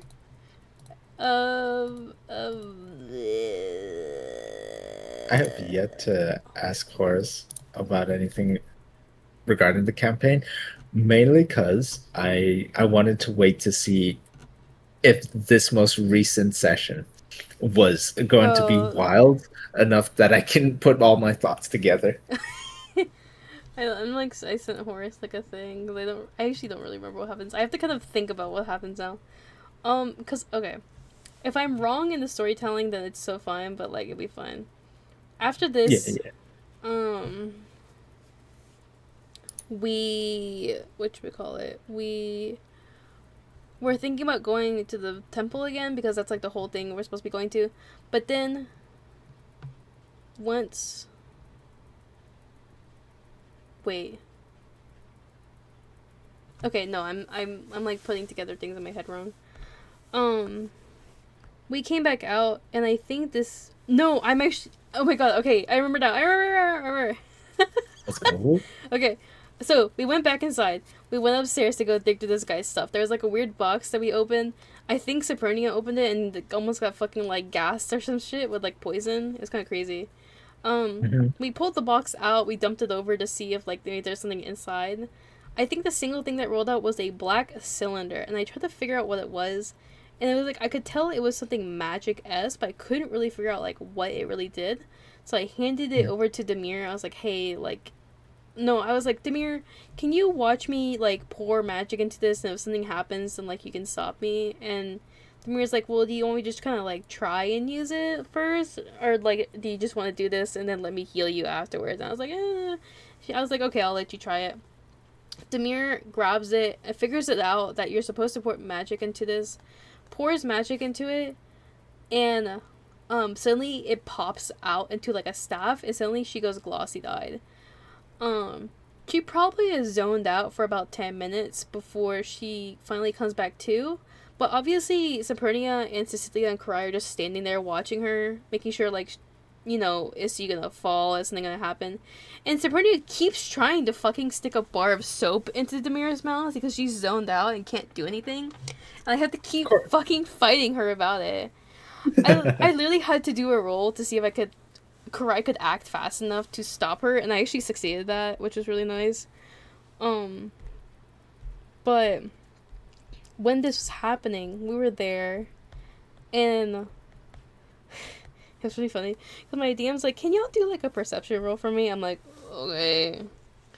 And we do it. Why, demon? We do it, and he's like, okay, I'll keep that noted. And then, once that happened, in the midway, or like right near close to when Demir was about to jump out of the whatever the fuck she was doing, my DM was like, Cecilia, you don't notice this at first, but you finally feel yourself being grabbed and pulled up off of Cry's shoulder, and Sapernia whips around to find an elf lady now holding Cecilia against her chest with a knife to her throat, and she's like, who are you people, and what are you doing here? And I was like, No. oh my god. That is not good. I was like, holy shit, I'm so fucked. And and Sabrina's like, I wouldn't do that if I were you. And the lady's like, yo, you wanna try me? I'm like, Sabrina, stop it. She got that old for a reason. She might know kung fu. And I was like, oh my god, damn. I'm like, we're so fucked because Cry is so pissed off right now because obviously Cecilia just got snatched off of his hold, even though he's supposed to always keep hold of her.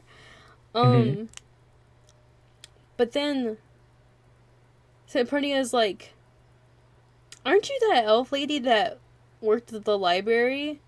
And she's like, who's asking? And she's like, do you know Cecile? And she's like, Cecile? She's like, I know Cecile from Dolph Lauren. And she's like, oh, that Cecile's my boss. You're the lady we're supposed to be talking to. And it turns out, so the book stand that we had previously been in, we inquired the daughter about who might know more about stuff. And she said that her, I think it was her mom or her grandma. I think this is her grandma, question mark, could know more. And so this is now the lady that we have been waiting for to show up because we had to wait like an hour for her to come back to town. And she's like, oh, you were the people that my daughter / granddaughter told me about. And it's really funny because she kind of forgets that she's holding Cecilia and finally puts her back down. And she's like, oh, sorry, dear. I didn't mean to, like, do that. And she's just like, Right. I was just You're like, threatening your life. I was like, oh, yeah, you're fine. Very courteous of you. Oh my god, it was so bad. And Demir eventually snaps back out of it, of whatever the hell she was doing. And so we all follow this lady back to her house, and like after establishing that she is a acquaintance of Cecilia. When we get to her house, we notice that most of the reflective surfaces in the house are now tarnished. The reason being is that she is basically like scryed proof her house. Like, she tarnished all the reflective stuff that they could scry through to keep herself safe and her family safe, which is really nice. Because this house now, to us, is basically a safe haven. Which is really nice to have, because, you know, it's been a little rough right now. Yeah. We're talking to her, and we're like, so basically what happens in the conversation is that she explains that she put in a request at the guild that Semperni belongs to for help with the people in the town, the Veiled Hand, to be dealt with because they're causing havoc in her home. So, and she's like, I put that request in like a long time ago. I'm kind of surprised you guys are just showing up now. And we're like, well, we had to like go through the sewers too. And she's like, what are you talking about? So Sabrina steps out of the room and calls the seal on her little fucking amulet thingy. And then comes back out and says that the entire sewer fight that we had endured with Alistair Craven, with the keys and all stuff, that was a setup. It was all set up by Cecile to make sure that the Veiled Hand had an eye on us so that we could go deal with them. The 5-head. What? Plus, you got rid of Alistair. No, he's alive. He was Well, really. wait. He was in on it. He was in on That's it. right. It's a setup. Oh my. So is Alistair on your side? He's just a chill dude. Oh my gosh. He's just This a is fucking. Okay, that is five head. So good. Hi, Hi, Cheese. cheese. Welcome in, Cheese. We're talking about Pathfinder right now. I just gave Steel like a huge like plot thing that happened in our session that had us baffled. My brain is doing 360s right now. So the art is going well. It's just that I keep pausing because I'm talking, so like it's fine. Um. So we were told this is an entire setup. I was like, holy shit! I was like, that is crazy. Because the fight that Cecilia almost died in, because remember she was at 3 HP when that fight ended, was an entire fucking setup. Gosh, that I'm mad. I'm mad on her behalf. Oh my gosh. Dude, Horace was laughing at us so hard. It was all just a jig. I was like, holy crap, dude. I was like, that's literally insane. But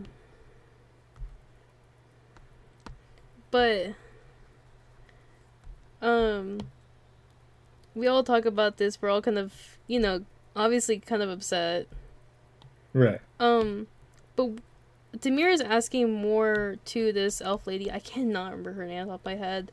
About like what the what are the Veiled Hand even trying to do in the first place? Like, what is their end goal?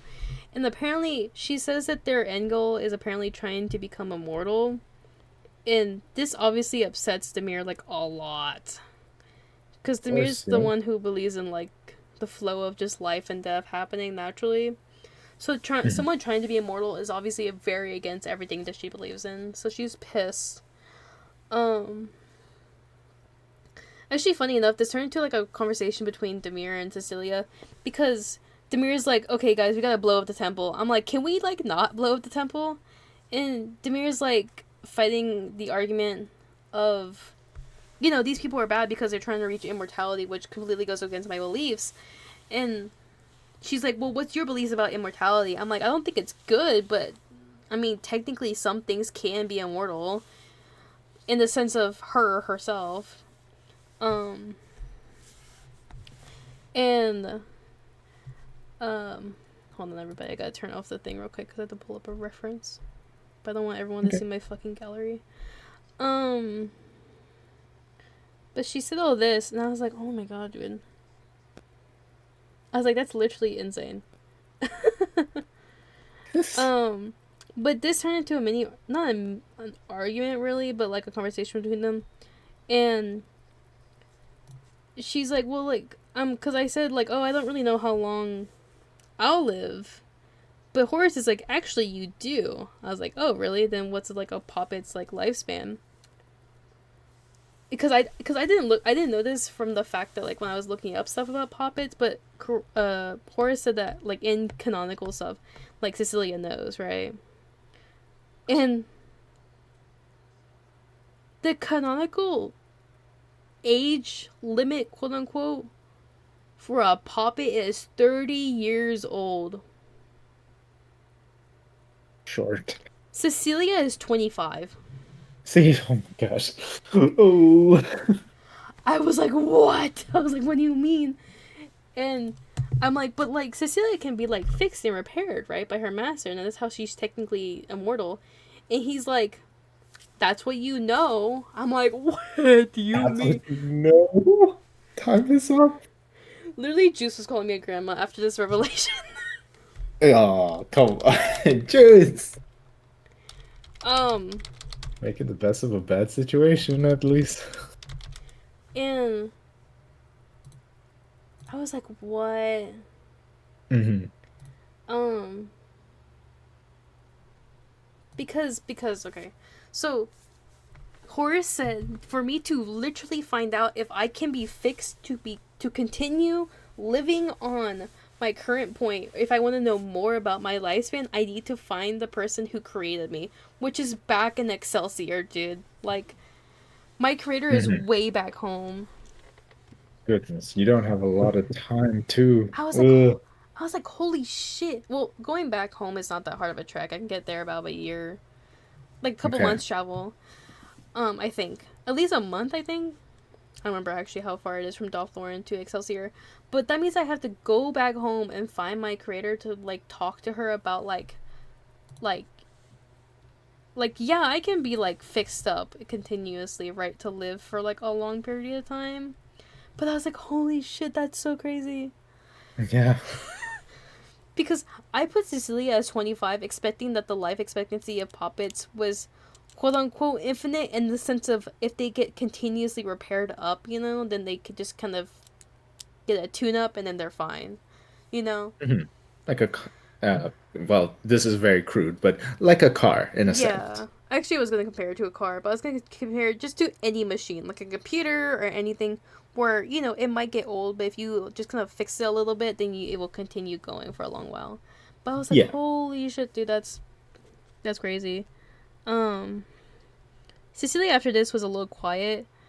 Um, I'm debating on how I should put Lemongear's mouth. Should I do, like, the cutesy face or the down face?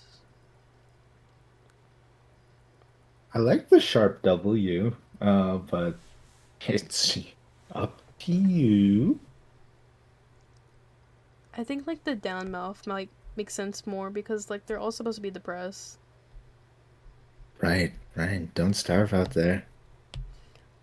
Anyways, my brain. So, this is all happening. The elf lady, the lady who's, like, housing us right now, just keeps bringing us, like, tea and food to, like, talk about all this between ourselves. Because Yeah. she doesn't really know what to say. Um, um, but as this is happening, Demir actually brings up the staff that they found, which apparently, is a staff where you basically, everyone has bags under their eyes. Yeah, I was gonna add that soon. It's just I'm trying to get the basic shape right now, Moss. Or deep set eyes, yeah. Mm, good call. Yeah, I was gonna do that soon. It's just not yet.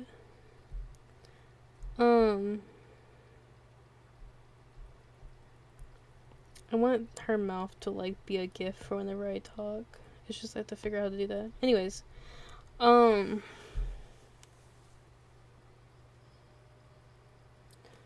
this happens, and the staff that Demir had found actually apparently belongs to the Malvrosas.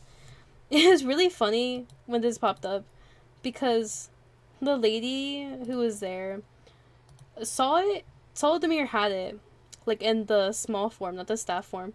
It was like, oh, I'm surprised your little puppet friend didn't say something about it before. And Karai like turns slowly and just gives her like an evil glare. Because we do not like the Malvrosas. The Malvrosas are another house of like elven mages that butt heads with the Ren class on how magic should be used. And like they're constantly at each other, so like Got it. Yeah. I actually haven't noted down. Hold on. Actually, hold on. If this kills stream, then I will die. But still, I want to show you something. Ooh, my days. All right. This is on my browser. Stream still here. Seems Thank like goodness. so. This is a Miro board. This is an online whiteboard, and literally these are like these are all notes about Cecilia. This is the Malvrosa's notes I have. Okay, so that's how you spell it. I was spelling it with an F. No, you're fine.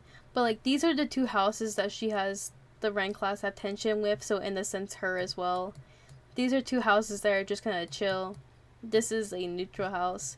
This is actually a timeline of her life so far. Sure.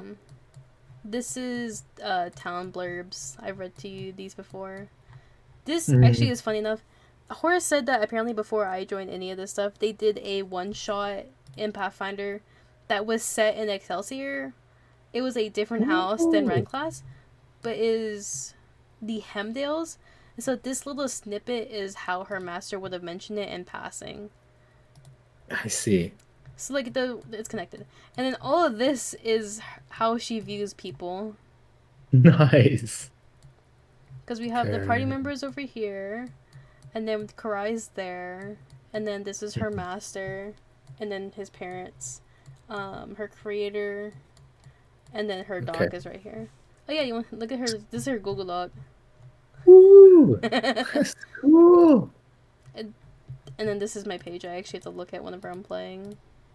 Oh my gosh, I'm glad you have it online instead of having to write it down. Yeah, because look, see, this is my dice. Oh, cool. And DM can see that? Yeah, Horace can connect to this and see my stuff to like pull up any notes about my feats or other things that I might have. Nice. These are all my stats. Then this whole area on the left is for like me doing leveling up stuff.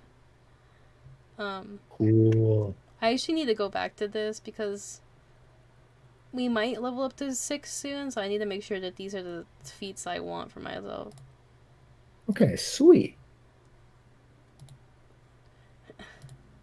But this is actually what I look at when I play.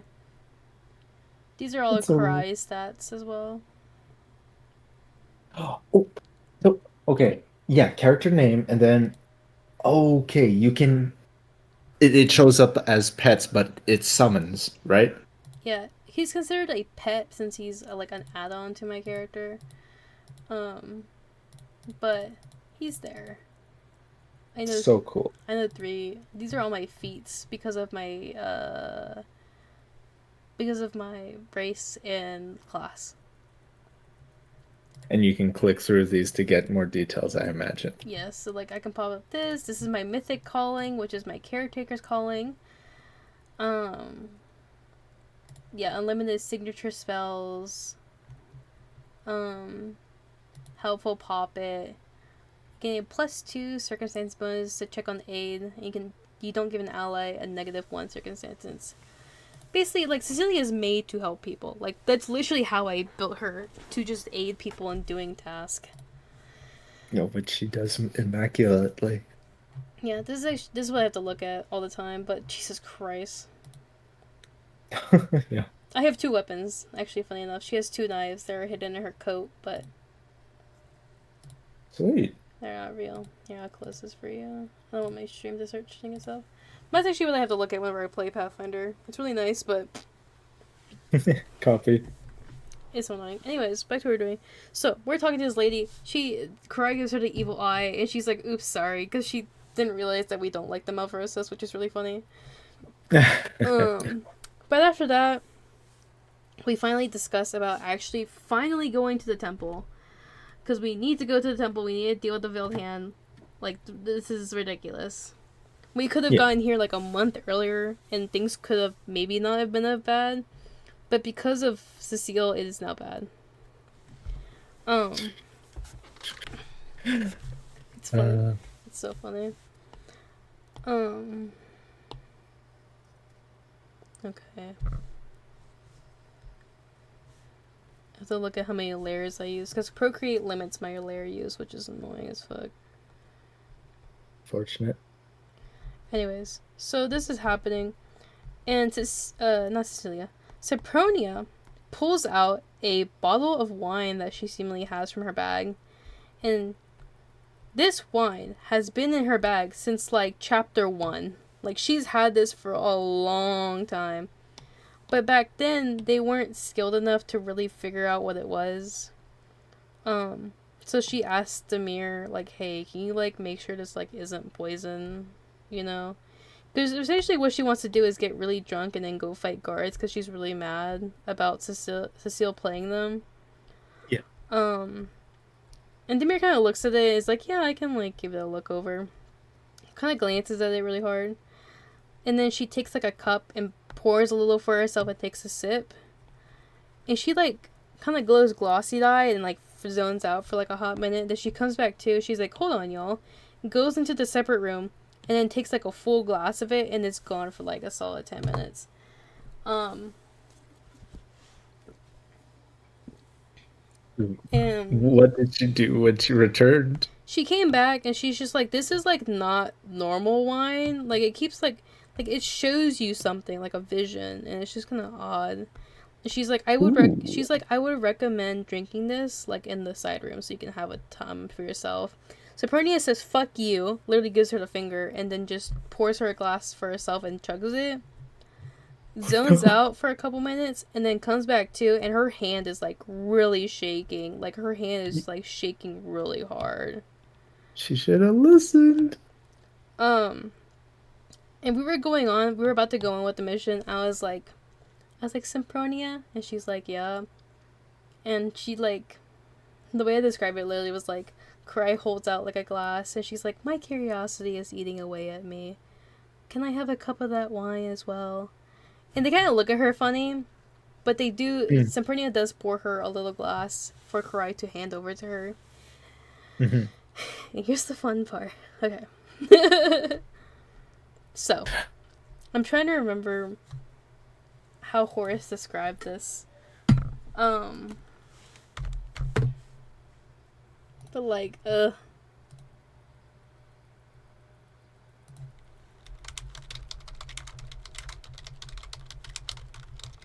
This is gonna be one insane revelation. okay, so Horace. I don't remember how Horace describes this because like the way he describes this was really good. So Mm-hmm. Cecilia's eyes kind of go like not glossy, but like her vision goes blurry, and then all Yeah. of a sudden she's back at home with baby Farron. Farron's her master's name. Like him Oh as a yeah. baby. She's like taking care of him, like playing with him, and then it swaps to other memories of her wandering around the Renclass house, doing chores, doing this, doing that. You know, it was from whenever she was living back home. Then it swaps to a memory, seemingly from the perspective of Farron. Not herself, Farron, watching her and Kurai leave the home whenever they first left for their adventure about, I think a year ago, I think I wrote. So he is watching them leave. And then it swaps to a memory of Farron working in his tinker shop, like his little workshop that he has. And he's seemingly messing with this big glowing orb that's like blue and green in like a metal cage. And then her vision goes blurry again. And suddenly all she can see is the workshop engulfed in flames. It is completely Whoa. in flames, falling apart. And then the memory swaps again. And is the entire Ren class house up in flames. And it is No. burning in front of her. And as this is happening, there are a group of hooded figures standing in front of the house.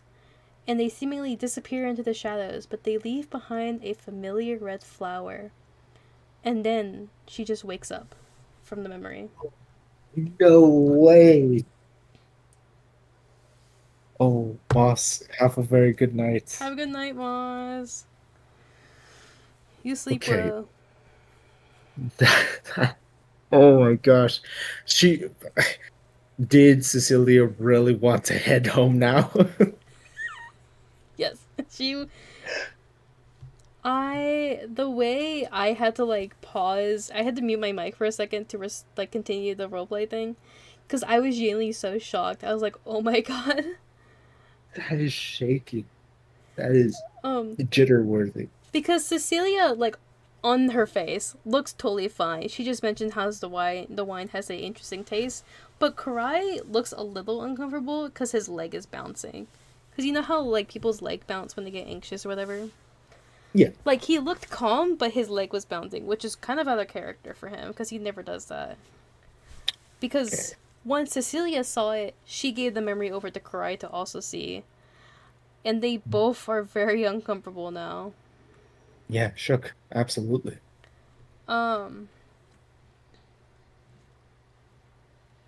And Horace said that Cecilia is actually the one who got the worst vision out of all three of us. Because for Demir, I think she saw something from like an old friend, blah blah blah blah. Sempernia saw the person she's looking for, also. But like, Cecilia basically saw her entire home gone. Yeah. And the thing about the familiar red flower is that the Malvrosa's main symbol is a red hollyhock. There it is.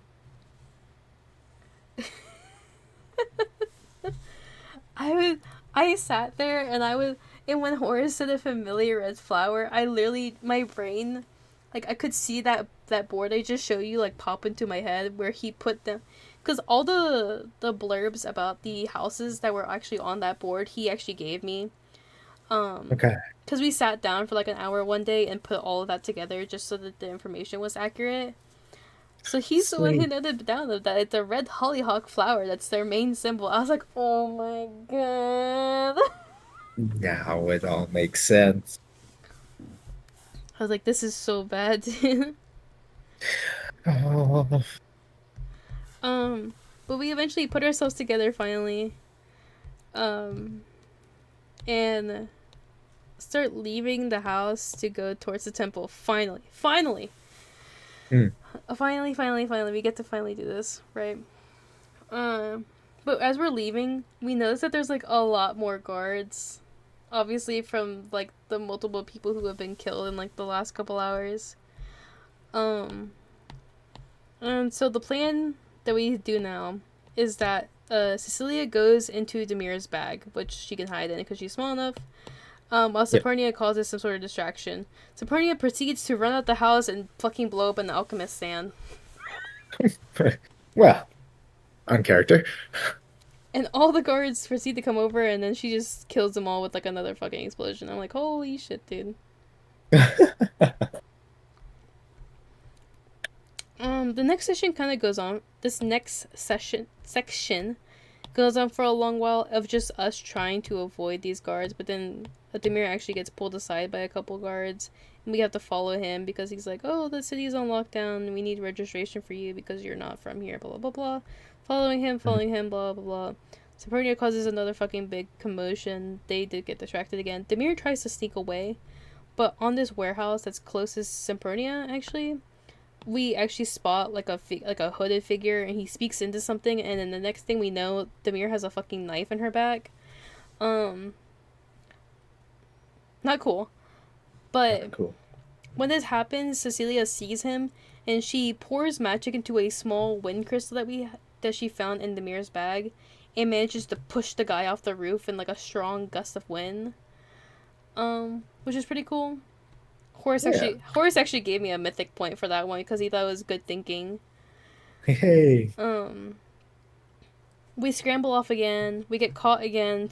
Get led off again. Deal with another veiled hand guy. Kill him after a minute, and then we're sneaking around a different building. But we're kind of high up. We were really close to sneaking past, but then a stone fell and it lured the guys to our presence. And Demir gets fucking, like, her ass whooped by these guys with, like, a fuck ton of mental damage and, like, a knife, I think. To the point where she falls. Like, she's unconscious now. Like, she's technically dead. Because she hit 0 hit points. So then I had... this is the funniest part, actually. So, Cecilia grabs that wind crystal and a fire crystal this time, and now tries to use them to do like a big burst of like fire and like air to push these guys back and hit them, right? Right. I failed both my rolls. Okay. I critically failed one of them. Oh no. So, Mm-hmm. I critically failed the wind crystal, and then I failed the fire crystal. What ends up happening is that the crystals cause a massive explosion that throws Cecilia and Demir's unconscious body off onto the ground, but also kills the other guy and damages the other guy. Yeah. Self-infliction, but you did the job. So that wasn't cool. The guy proceeds to then try and run away, but I actually use one charge of my magic missile, which I have not used in like a long time. Because every round in Pathfinder you get 3 actions, right? So Right. with magic missile, you can actually use all 3 actions to do 3 shots at one person. And I did that, and I killed that guy before he ran off, and then the next... Actually, I think I did 2. I hit him, he flopped to the ground and died. And then I used my last action to help Demir be stable again. So she was fine. Like, she wasn't actively dying now. Okay, that's relief. Sapernia was actually across the way. And do you remember when Juice told you that they burned someone's insides Yeah. with alcohol? This is what's happening right now. Got it. All right. This is like simultaneously happening.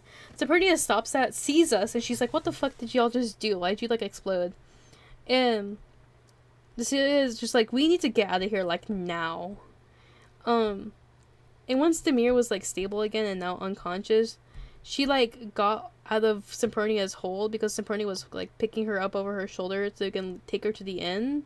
She got Mhm. up and like shot herself with like a healing bullet, which caught us both off guard because we didn't really realize that she had healing bullets. So this was really funny. Um, Perfect. Perfect. um hold on, I'm looking at something. All good. Boop, boop, boop, boop, boop, boop.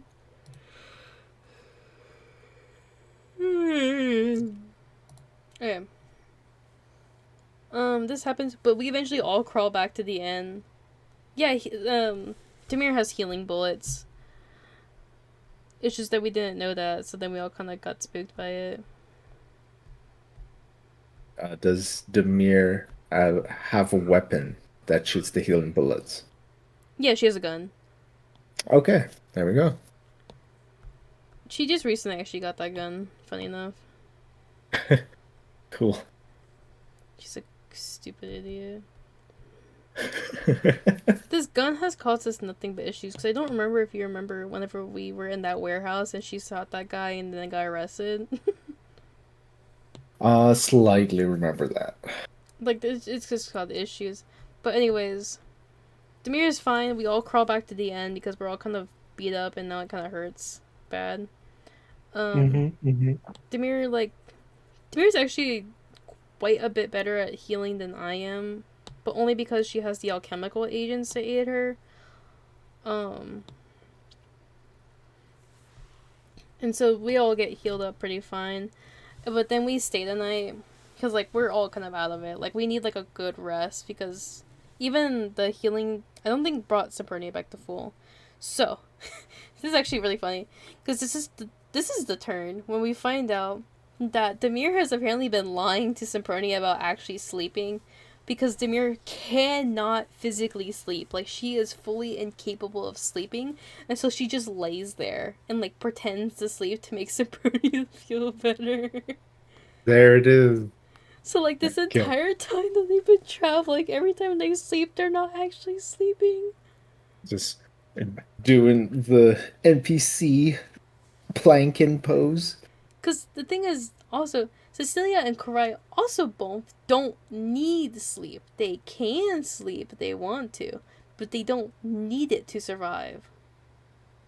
So hang on. The only person that actually needs it to survive. It's Sempernia. w- Okay. It is just Sempernia. Out of the three of us, only Sempernia actually needs to sleep. Incredible. And Sempernia's like, have you been watching me in my sleep then?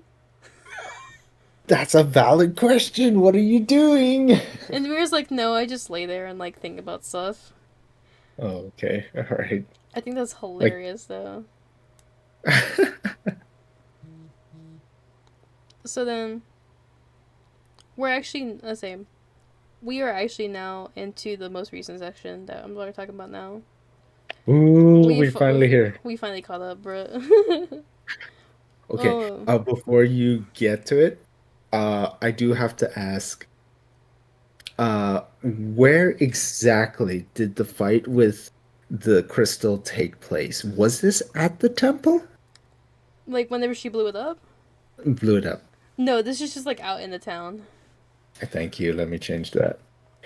Yeah, we are not at the temple yet. We are trying to get to the temple, but we are still in town. Gotcha. All right. It's a disaster. Hold on, I'm gonna go fill up my water bottle real quick. Actually, while I'm Sounds thinking good. about it. Oh,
I have water.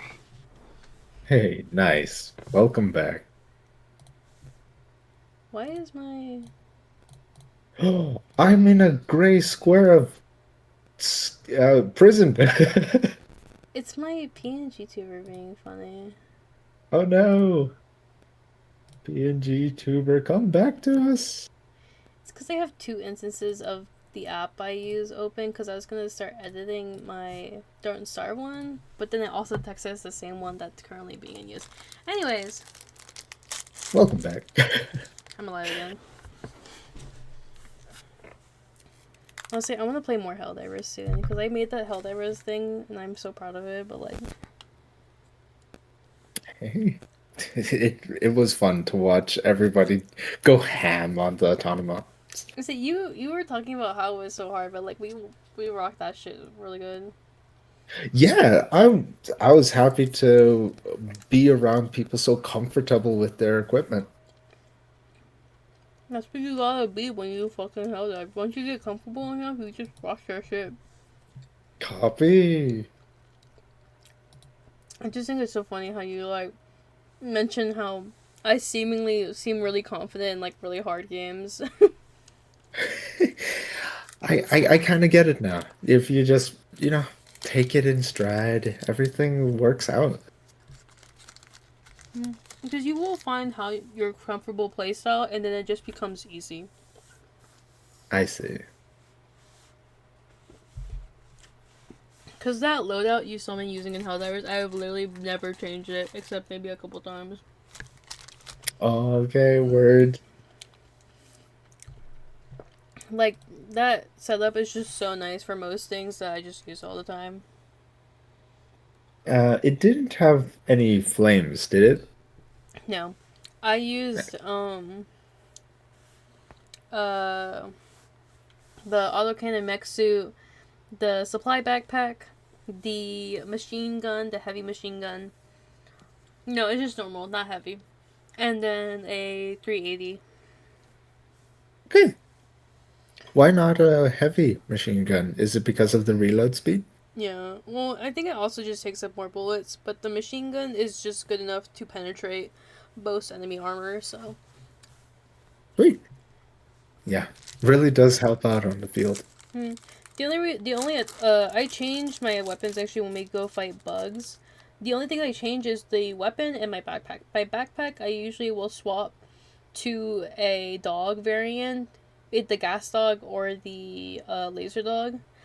Mhm. And the backpack and the gun will be a stalwart. Sweet. And anyone who needs supplies can just pick them up from, the regular supply drop. And stalwart is not as ammo heavy as the other weapons. Copy. And stalwart you can reload while moving, while machine gun you have to stop. Yeah. It's just that stalwart doesn't have enough armor penetration for other enemies. Sorry, Which I'm is eating fine. something. Yeah, I'm glad you are. It's just But candy though. Not so glad that it's just sugar. You can see me awake. Fair enough. Anyways, that's what we're doing. So, we are now at the end. We are now resting. Mhm. Demira and Cecilia are now having an interaction because these are the 2 idiots that don't need sleep, and Sapernia is fucking like asleep on the bed in the stupidest position possible.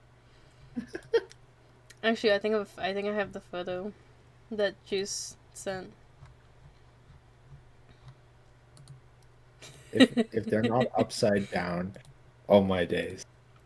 This is the photo that Juice sent that says this is Sapernia's sleeping pose. So, let me see. Yes. Perfect. For anyone who wants to know, it's the death animation of Master Chief in Halo 1. Let's go. I'm so glad you know that randomly. I've got to, by at this That's point. funny. So Sempernia is asleep, fast asleep. What Demir is doing is teaching Cecilia how to use that staff from before.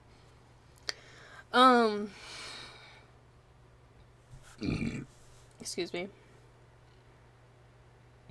But essentially, this staff is basically, it's called a mind palace. Basically, you go into this big place that has memories stored in it. And when Demir was in there, there was a book. But here's the thing. The book and the voice that was in there were in Fae. Ooh. Cecilia does not know Fae. Ah, gotcha. I know Common, Elven, and Utopian. Utopian is usually the language of, like, constructs.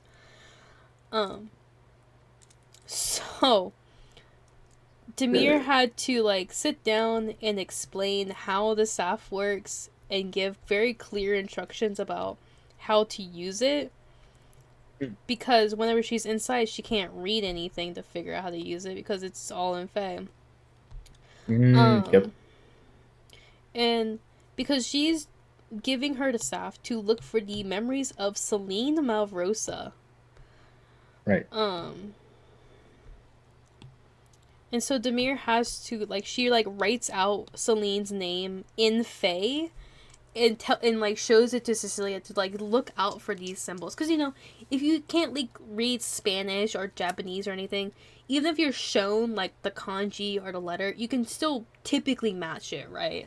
Even if you don't know what it says. Right. So Cecilia pours magic into the staff and enters the memory place. She just keeps hearing, like, a garbled voice, like, in a language speaking that she does not know. So she has to completely rely on whatever the fuck Demir told her. She eventually gets to the book and starts digging through it and is remembering the symbols that Demir showed her. In this book, there are 15 entries from Celine Malrosa. So that means 15 memories of her are in this staff. Okay. So I told Horace, I was like, I want to view the oldest one in the book. The furthest one back. And it's about, like, a quarter ways in the book, I think. So I actually failed, like, all 3 of the rolls I did to try and view this memory, which is really funny. I tried 3 times and I failed miserably because I had to roll for a society in order to see if I could very clearly follow Demir's instructions on how to view this memory. And I think it's really funny that I failed so many times. Yeah. All good, all good. But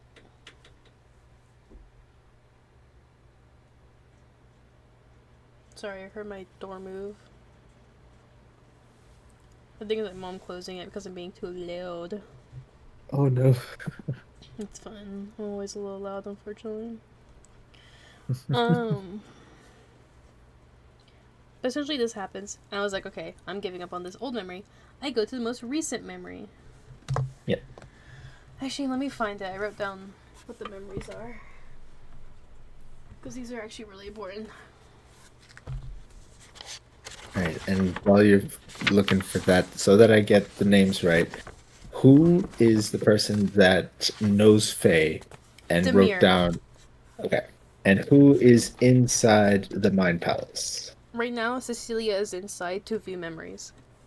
But she doesn't know Faye. She does not know Faye. She is just following what Demir told her.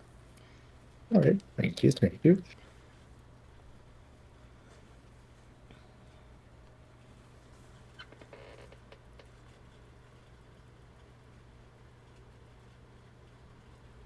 Okay, because okay, I have to, like, look at my notes because I wrote them really sloppily, only slightly because I was in a rush because Horace was talking really fucking fast. Okay. The most recent memory, so technically the first entry in the, like, closer to the front of the book, is from the perspective of Celine, and she is in front of a man that she does not know, nor do I know, who is tall and elven, with short horns, with, like, slick back hair, and like white eyes. Like, he has no pupils, I think. And he's, like, telling her something, and he puts his hand on her forehead and is now seemingly in control of her, and makes her walk over to a basin full of like a kind of crimson liquid. And when Celine's like looking at this, because like Cecilia is like experiencing this memory through Celine's eyes, basically. Yes. When she sees this, she can feel like this dread in Celine's body. Like she doesn't want to do this, but she dunks her head in the basin because she cannot control her own body. And when she dunks her head in, it's just like suddenly she feels very calm and relaxed and everything. And then the memory cuts off. So strange but interesting. I eventually I picked the middlemost memory, so like whatever was in the middle of all 15, you know? Yeah. And it is from two perspectives. It is like, not two perspectives, but it's basically from Celine's perspective of going to this, like, this big, like, mansion out in the countryside. Like, she doesn't really know. This isn't her house. She doesn't, and nor does Cecilia recognize what house this is. But as she's going up to the doors open and two guys walk out. One is presumably her father from the way she felt. The other one is the man from the first memory, but without the horns. He still looks a little odd, but he doesn't, he has pupils again, but he doesn't have the horns that were in the first memory. And she walks past them, but even when she's entering the house, she can, like, feel, like, the stare of the guy, like, following her in, and then that memory cuts off. So, two very interesting memories. Yeah. Very odd. Very. But, at this point, Cecilia's like, I want out of here. And I think I actually failed my first roll on trying to get out, but then I succeeded my next one. Because basically I just followed the mirrored instructions a little wrong in my head, but it's fine. Gotcha. As I'm leaving the memory, on the outside what's happening is that the mirror, like, got up and stole a pillow from Sapernia. Because there's, like, 4 pillows in this room, and Sapernia stole all of them, and she took one back, and then smacked Karai with it. And Karai, like, because Karai's, like, sleeping, too. Like, Karai doesn't need sleep, but he likes it, because sleeping on a comfy, cozy bed is way better than being in the fucking astral plane, dude. Oh, fair. And he, like, wakes up, and he's like, Demir, what are you doing? And she's just like, it's your turn. And she, like, lays down and, like, closes her eyes and, like, zones out, I guess. I don't know what the fuck she's doing. But, like, Cecilia, like, gets up and, like, she puts the staff aside. She comes over. She's like, what are you doing? Why did you, like, hit Karai? And she's like, well, we all don't need sleep, and I want to, like, lay down and sort out my thoughts. And I'm like, you're doing what? Because I genuinely did not know what fucking word Demir was saying. I mean, I'll so honest with you. She kept saying some fucking word I didn't understand. Well, like meditate or some sort of. It wasn't even like meditate. It wasn't meditate. Oh, it was some whack ass fucking word. Like, I know a lot of words in the fucking English dictionary because of my school, but this word I have never heard before in my I see. I was so lost on what the hell she was saying. Sorry, I'm trying to do the eye bags, but like all these colors are ugly. But eventually Demir lays back down. I was gonna have a talk with her, but then I didn't. But then I just had Cecilia sit down, and she was actually writing a letter. This letter is very important, hopefully. Because she's actually writing a letter back home. Because of everything that she saw. She's a little worried about her master and everything. Anyways. After this, hours pass, everyone wakes up.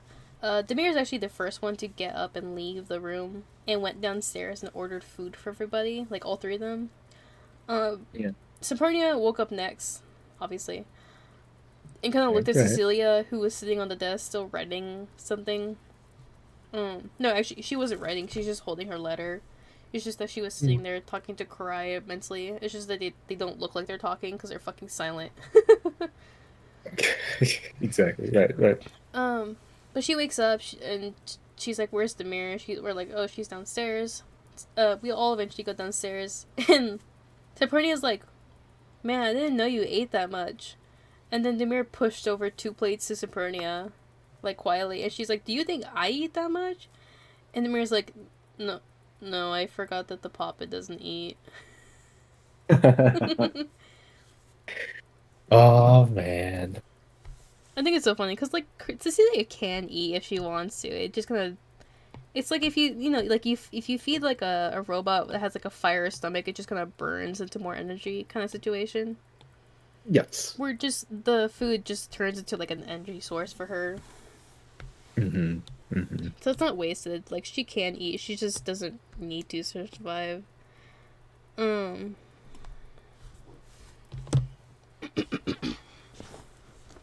Wait. But this is happening, and then eventually we all finally fucking get up. And it is now temple time. We have been trying to get here for like 2 to 3 sessions. You did It's finally here. It's finally the temple. Whoa. it. What? Whoa. We've been in Glim Whisper for so long, and we have not finally got to this fucking fuck off temple.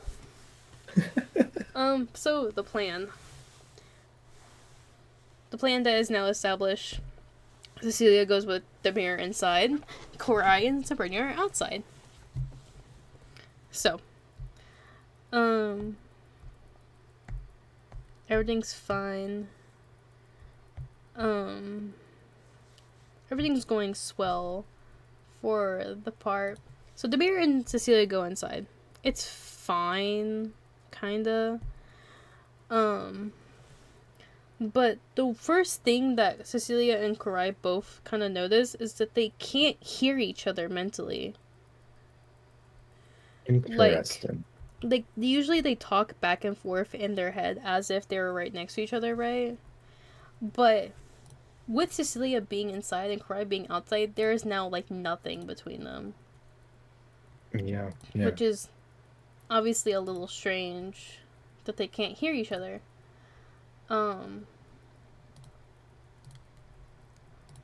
So okay, I have to remember how all this plays out. Sapernia on the outside is trying to cut away at some glass to get her way inside. But also when looking inside the temple, it looks like there's no one in there. Even though we just saw them go in there. Hey. Odd, but we keep going. Demir's like talking to like some people in there, blah blah blah. Sapernia's on the outside trying to still get in from a different perspective. Karai's getting a little angsty because he can't like hear Cecilia in his head, and it makes them both anxious to not directly be next to each other, you know? Because here's the thing. If Cecilia's in a place that Karai cannot exist, for example, the bag of holding that Demir usually has, which is like a pocket space, usually if she goes in, Karai would instantly disappear. But the fact that he's still out there while she's in there means that they're not like in some pocket dimension or something. Because they're both able to exist. Or like he's able to exist without worrying, right? And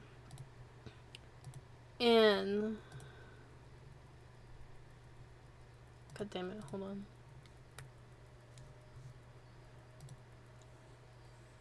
God damn it. I'm trying to export some layers right now so I can actually start working on this PNG tuber on my computer. Nice. Okay. It's just that it's like shitting itself, it's pissing me off. A lot of things are happening at once. Oh, I forgot I didn't merge the layers. I'm stupid. I can merge it. Okay, anyways. I'm just doing stuff behind the scenes before I show it on stream real quick. So these goobers are being stupid.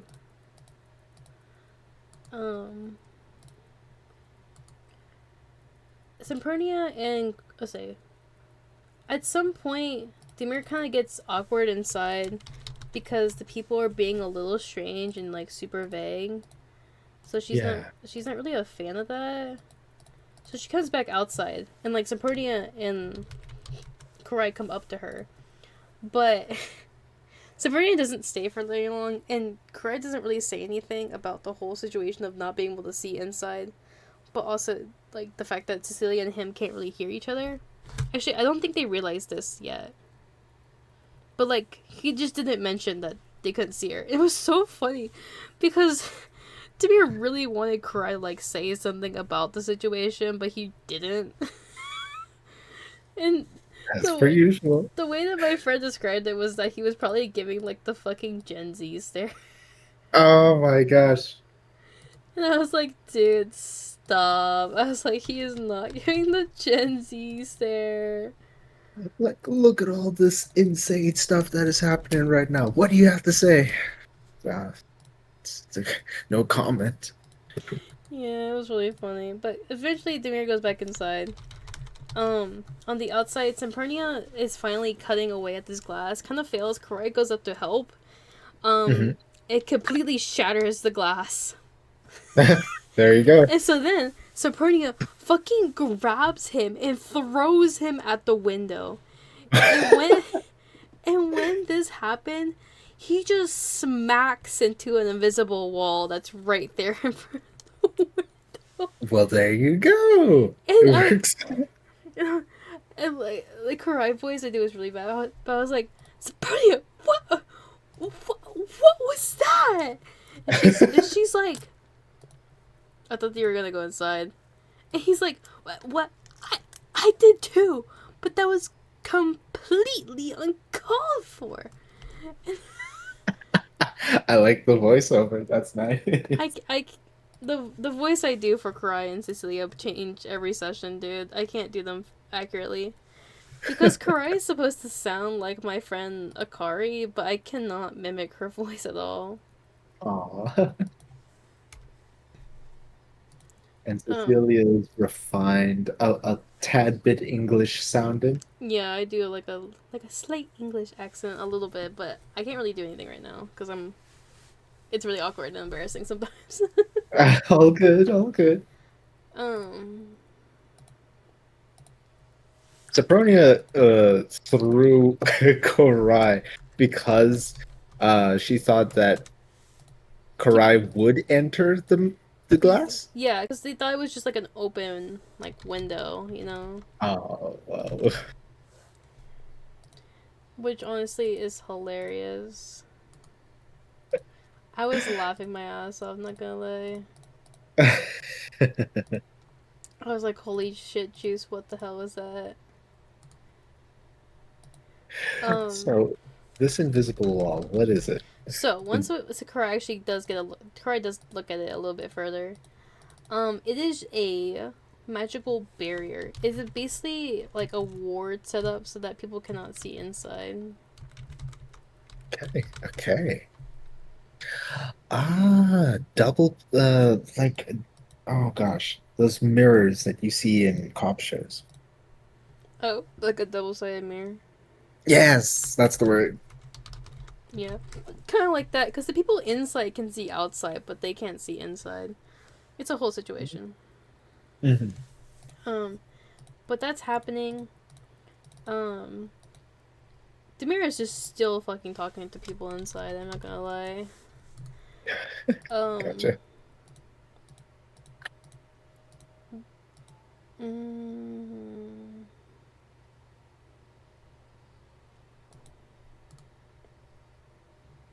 Sorry, I'm like looking at my thing. So Demir, let's say Karai and Sempronia on the outside went to the back of the church because Demir had noticed something back there earlier, and it looks like there was a doorway that had been like cemented up. Sempronia proceeded to throw a fucking earth crystal at it to try to blow it up to break it, but then Karai actually like put the crystal down and was like trying to channel magic into it versus just fucking smashing it. Smart. made it crumble a little bit, but this was like really well cemented. So instead, we dug away at the ground underneath it, and we could see like there was a room underneath this church. Like we saw like the roof of a room? Question mark. Yes. But then Karai mentioned to Sempernia that he wants to go inside because he doesn't like being away from Cecilia because of like mentioning that he can't hear her in his head. And Sempernia reluctantly agrees, but so they're all inside now. All these idiots are now inside. Okay.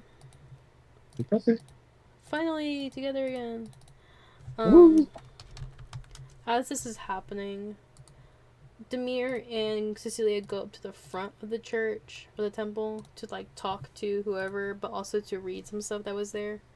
Sempernia is actually sneaking around the side because the incense that's in there is hallucinogenics that we had found earlier, presumably. Because in that alchemist's house, we actually in the basement, after Demir had found that memory potion that she just chugged, they found incense sticks that were in fact hallucinogenics. So we think this is somehow like attached to how the church is controlling to the people of this town. Right. So Sempernia, of course Sempernia, wanders around to the back, yeets a fucking textbook-sized air crystal into the air, shoots it to make a huge gust of wind to blow out a bunch of this incense. Let's go. It made a fucking huge commotion, but in that commotion, Demir actually took off a book from the pedestal that was in front of the altar area, and in it was a bunch of verses from seemingly the scripture that they were preaching at this church. I will say that the one I looked at specifically is that, what is it? The ink here in this chapter is thicker, almost pulsing faintly when viewed at an angle. The ink. Yes, so the ink, something is going on with that. But Okay. eventually Sempernia snuck back around. Someone came up to her and was like, "Oh, did you like see what happened?" And she's like, "I don't know, like go up there." And this guy makes like his follower go like investigate the altar, but then he wanders off. But Sempernia like followed him and found like a staircase downwards. She went around the corner of the pillar that she was on to get the attention of the others. Karai noticed her, and like we all eventually gathered back together, cause we're like, yeah, we don't really want to be split here. Right. Of course not. Like this place is already not fucking cool. Yeah. And when this was happening, or as this happened, what should I call it? We went downstairs. We finally went downstairs in this place to kind of see what was going on. When we went down there, actually, do I have a picture? 2 seconds. Okay. I'm trying to see if I actually get a picture of what this place looks like. Okay. It's because like we use like a website called Foundry that allows us to like move our pieces around on like an actual like little map. Hey, let's go. I don't know. I can't get it. A horse set up in a way that it has to be active whenever he turns it on, so I can't see it now that he doesn't have it turned on. Oh, okay. Anyways, it's not that big a deal. When this was happening, it basically what we see down here is now like a giant crypt, like this giant place with like a bunch of coffins and shit, and like you can boot it up. Oh, Horace! Hi, Horace. Horace was here this entire time. I think Horace Testing appeared here you. after I said that I was trying to get info off him. Cause that I that see. moment earlier, Steel, whenever like I stuttered really fucking hard, cause I was like, I don't remember that I remembered. I Yes. DM'd him because I was like, be like, please help me, I don't remember. No, that's fair. That's why you heard me like typing, but then I remembered, so it's so fine. Hey, nice. Very nice of you to boot it up, Horace. Thank you. I appreciate it so I can seal the fucking evil place we're currently in. This church is not holy at all. No. It should be up. Okay, let me log into Foundry real quick. Thank you, Horace. Thank you, Horace. You didn't have to, but like I appreciate this because like we're storytelling.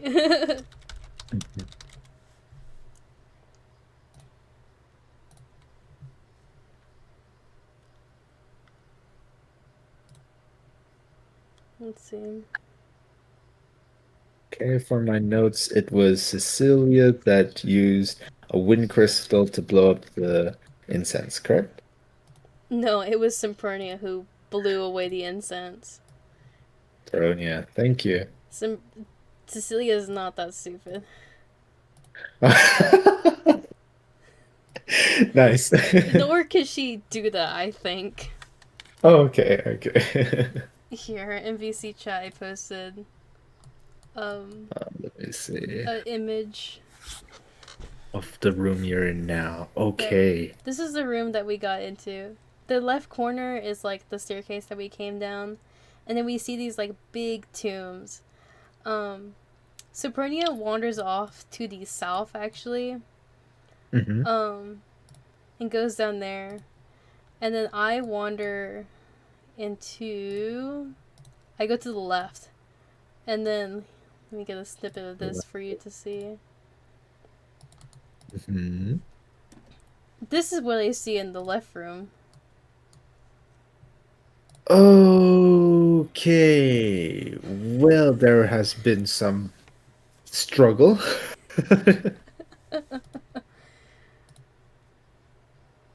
Oh no, what came out of that? I'm so scared now.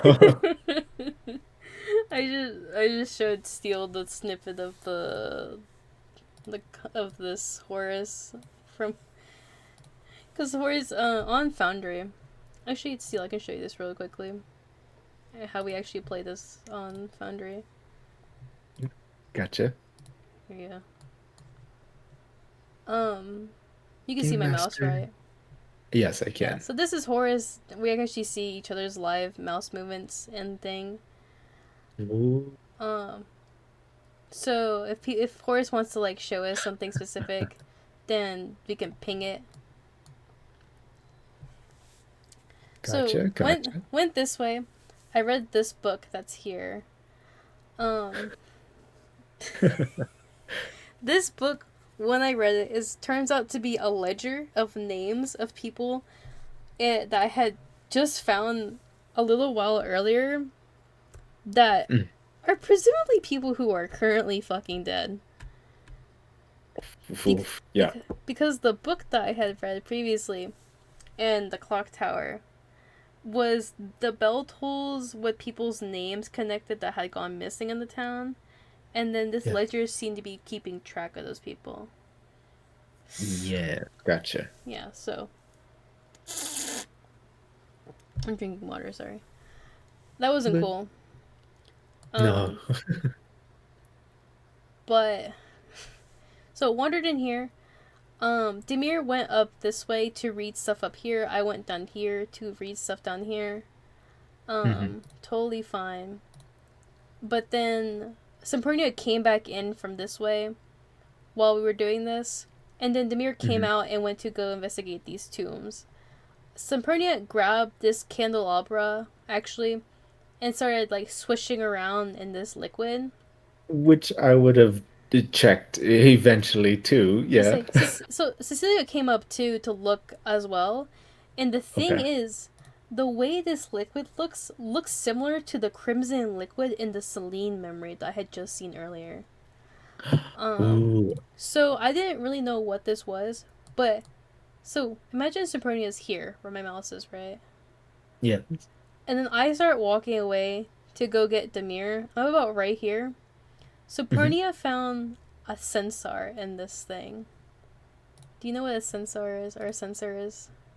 It's something that holds smoke, and you can wave it around like a pendulum, I believe. Yes, it is one of these thingamabobs. Yes, yes. So Sapronia finds one in here, Okay. and she looks at it, and then she opens it. Of course. Oh no.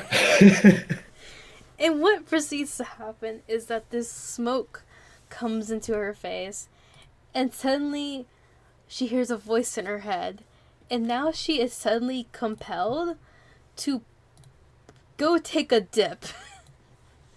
Of course. In the crimson liquid. The dubious crimson liquid. In the way that my heart dropped. Because I was like halfway away. And then we fucking enter combat. Oh, with what? So it says Karai and Cecilia run back to this thing. And because Sapernia has now put her head in this liquid. Like she's like half in, putting her head in. And Right. I am struggling to like try and pull her out, but I have nowhere near enough strength to do something like that. So we are like fighting this thing, right? Right. Sapronia just keeps fucking failing her wisdom save throws. She can't get out of it. So it keeps getting stronger and stronger. And as we're right here, the voice in her head's like, oh, I think your friend should take a dip too. To where Sapronia proceeds to grab Cecilia off the ground. And is now actively holding her. And she's trying to squirm her way out, but like, it's not working. And like, we try to use like a water crystal. Because here's the thing, Juice was DMing me to use the fucking grappling hook on Sapronia's arm to like whip like Cecilia away. But like that, it just wouldn't work. It wouldn't work. She's not strong enough. She can't use that thing. And plus, I think it's attached to Sapernia's arm. So Oh no. so everything's going to hell. Karai tries to use a water crystal to like overflow the crimson liquid from in here out. That Right. didn't work. The crystal failed, unfortunately. Oh. And after a minute, Sapernia proceeds to now fully dunk Cecilia into the fucking liquid. So now It she's actually in. happened. So she's in there, and No. so because the way that the rotation or the order of stuff was happening was the Censar, Sapernia, and then Cecilia, and then the mirror. So Sapernia fucking dunks her in there. And for my next turn, I have Karai and Cecilia like work in unison to where Cecilia is grabbing his arms to pull herself out while Karai is grabbing her to yank her out of Sapernia's hold. Yes. And finally I succeeded my role and they got yanked out. But now Sapernia is now climbing inside this coffin to where I think the lid was like this much closed. And so Cecilia is like here, Karai is here trying to push this off. Before the thing closed, Cecilia actually has this like circlet that she wears that helps with wisdom throws. Like if you fail a wisdom throw, you can redo it 1 time per day. So Karai like slapped down Sempronia before the thing closed. Because it did close. This coffin did in fact close for a second. And finally, Sempronia broke out of the mind control. Holy smokes. And just as this is happening, Karai finally shoves the lid off, and Sempronia finally climbs out, and like Karai like grabs the Censar and fucking yeets it into this corner. Oh man. Because Karai easily saved the wisdom throw that the thing made him do. So then Cecilia actually, this is my token. These are my tokens that I use for the thing. Right. Cecilia in this corner is now just using magic to fucking destroy the ever living shit out of this centaur. Sempronia is right here because she's trying to use a water crystal to wash herself off of the blood. And then Demir is somewhere over here. I literally have no idea. Gotcha. I say thank you, Horace, for pulling up Foundry. I appreciate you. You didn't have That to, is but a thank you. beautiful map, Horace. But basically, in the next room over, Demir sees the priest of the temple from before now, like being like, "Oh, like you guys caused such a commotion, but now you get to witness her." And then that's where we ended, and that's where we have now stopped, and where we will continue this Friday. See why you were really willing to explain that. It, up to this point, all that I know about Cecilia is that she's pretty badly bruised up from the encounters before, and I imagine she would have had tattered clothes, and like you said, her porcelain appearance was starting to get a bit tainted. But nowhere had I any notes about her getting fully doused in some blood soup, basically. I will say this right now. Cecilia always looks prim and proper because even if she gets like a cut, she usually just sews it back up. But actually, let me pull up on stream what she looks like right now. Where is my... Is this my... Yeah, this is the sketches. This is what I drew her looking like right now. Ooh, okay. Yeah. Oh my. She's it's more what is it? It's more of a mentality at this point instead of the clothes themselves. It's you can see the experience on her face. Yeah, because I was looking it up, and for the synthetic hair that she has, because, you know, she doesn't have actual hair because she's a doll, and her skin Yeah. will most likely be very stained. Gotcha. I drew out a little bit about how I think her body will probably look after this encounter. Yeah. Is that the reddish hue or is that just That is the weirdest hue. Gotcha. Because like that other piece I literally just finished the other day, like this is what she's supposed to this is what she's supposed to look like, and now she doesn't look like that. You. Hello. Hello. I decided to hop in before I go to sleep. Hi. So I saw your PNG pop up, I was like, you've shown up. I have. I can't believe we finally caught Steel up on the fucking sessions. Holy Yeah. shit. I am trying to eventually make a World Anvil like page for it so that you don't have to try and remember everything.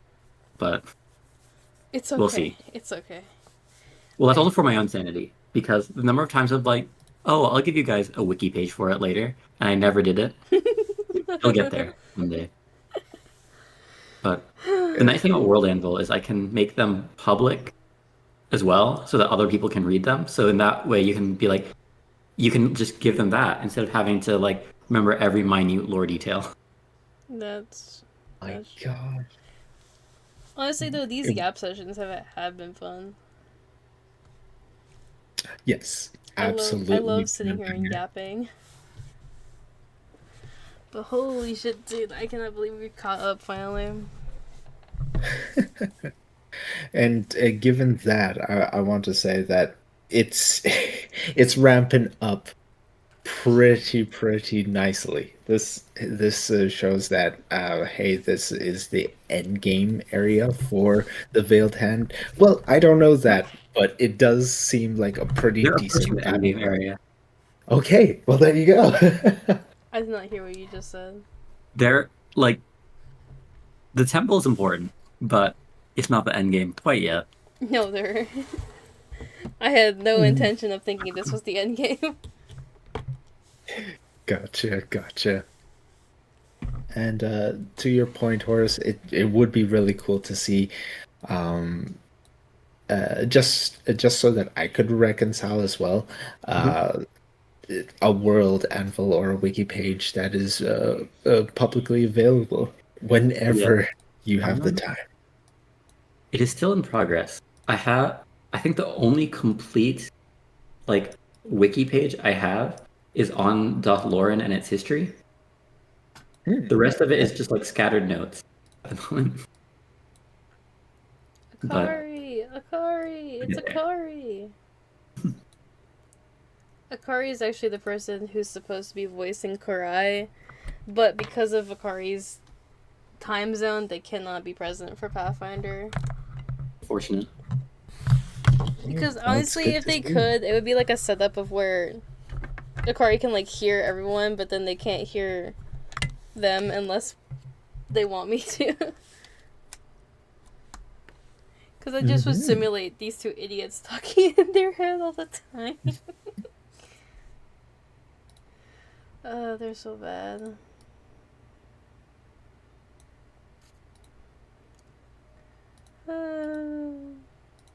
God, these goobers are so funny. Yukari, you're um, the character that you're based on is so cool. Just has I don't know, the silence adds a sort of very, very not chill. The word I'm looking for is cool, actually. Just a cool aura that they're composed. They don't really need to do a lot of talking, but when they do, it matters. Um, That's honestly exactly how I Dude. imagine. Because you want to know who Korai is also inspired by? Ooh.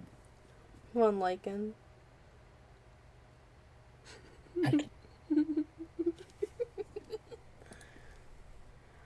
Let me get you a thing real quick. Steel. Hey, was it in the stream I'm not. chat? I'm about to pull up the link. Oh, okay, gotcha. It's just I have to get a link. Also, well, I'm gonna actually work on my PNG tour tonight, hopefully.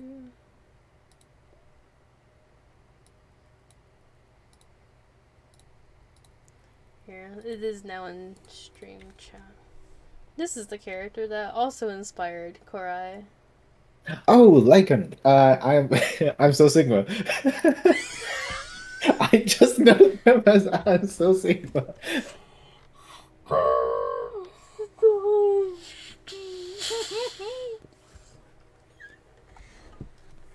Not the fact that you only know him from the fucking I feel so Sigma image. That's That's so bad. Stop. Because this is what Karai is supposed to semi sound like. Actually, no. Akari said that Karai is supposed to sound like a mixture of Von Lycan and Asterion from Baldur's Gate. I don't know what he sounds like, but So just Sounds really like the smug. vampire. Yeah. Really proper but smug. yeah. Yeah, that's Karai. The way this fucking idiot functions, dude. Karai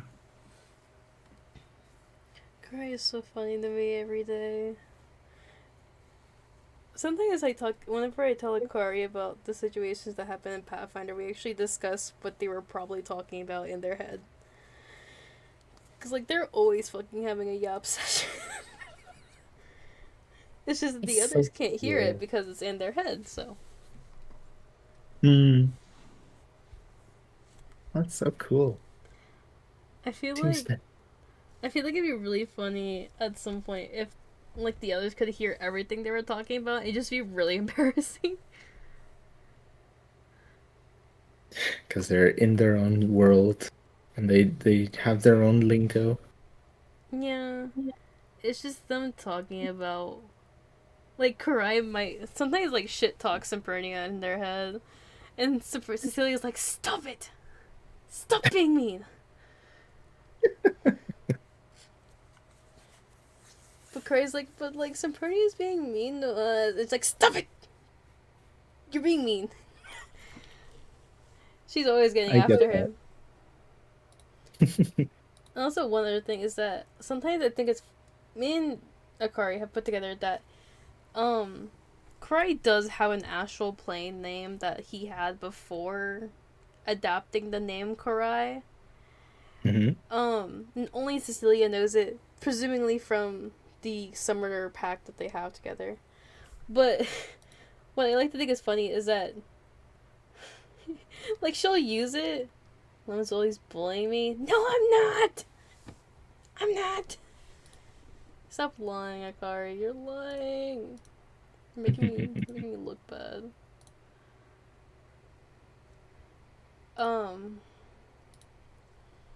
But whenever Cecilia uses their astral plane name, that's when you know that he like is really in trouble. It's like your parent using your full name. Exactly. That's exactly to what we fucking compared it to. Very nice. They're so dumb.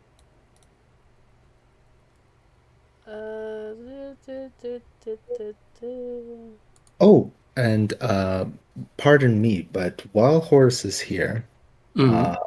I do have a few questions. Sure. I'll answer them as best I can without spoilers. Excellent. First question is just something that I wanted to get straight in my head about what I've heard.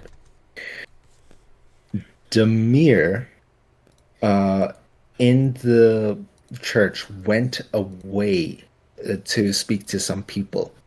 Were these also part of the Veiled Hand? Uh, as far as the players know, no. Okay. Okay. As far as okay. I will caveat everything with as far as the players know. I like that. All right.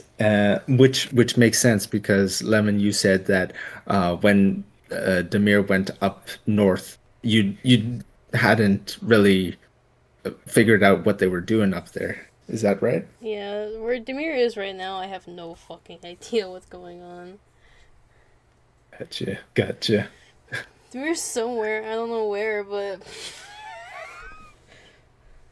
All something's right. going on. And I think this goes towards what Lemon said tonight as well. Because of Cecile's plan to get the Veiled Hand on the team's tail, where is Craven right now? Last I heard about him, he was down in the bottom of a pit.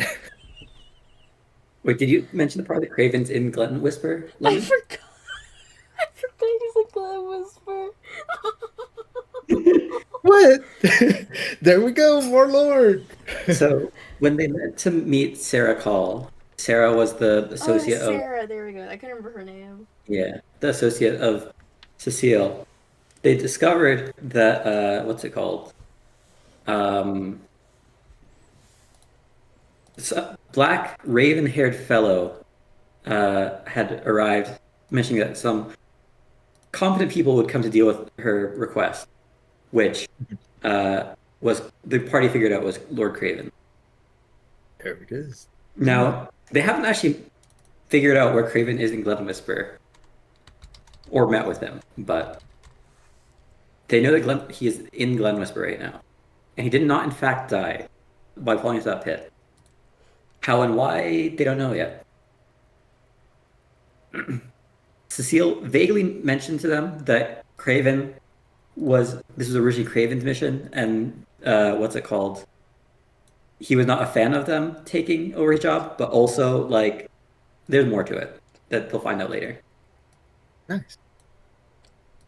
All right. And final question for me, because like I said, I highly appreciate that you're even considering putting this on a wiki page so that a lot of these questions just can be answered by us looking.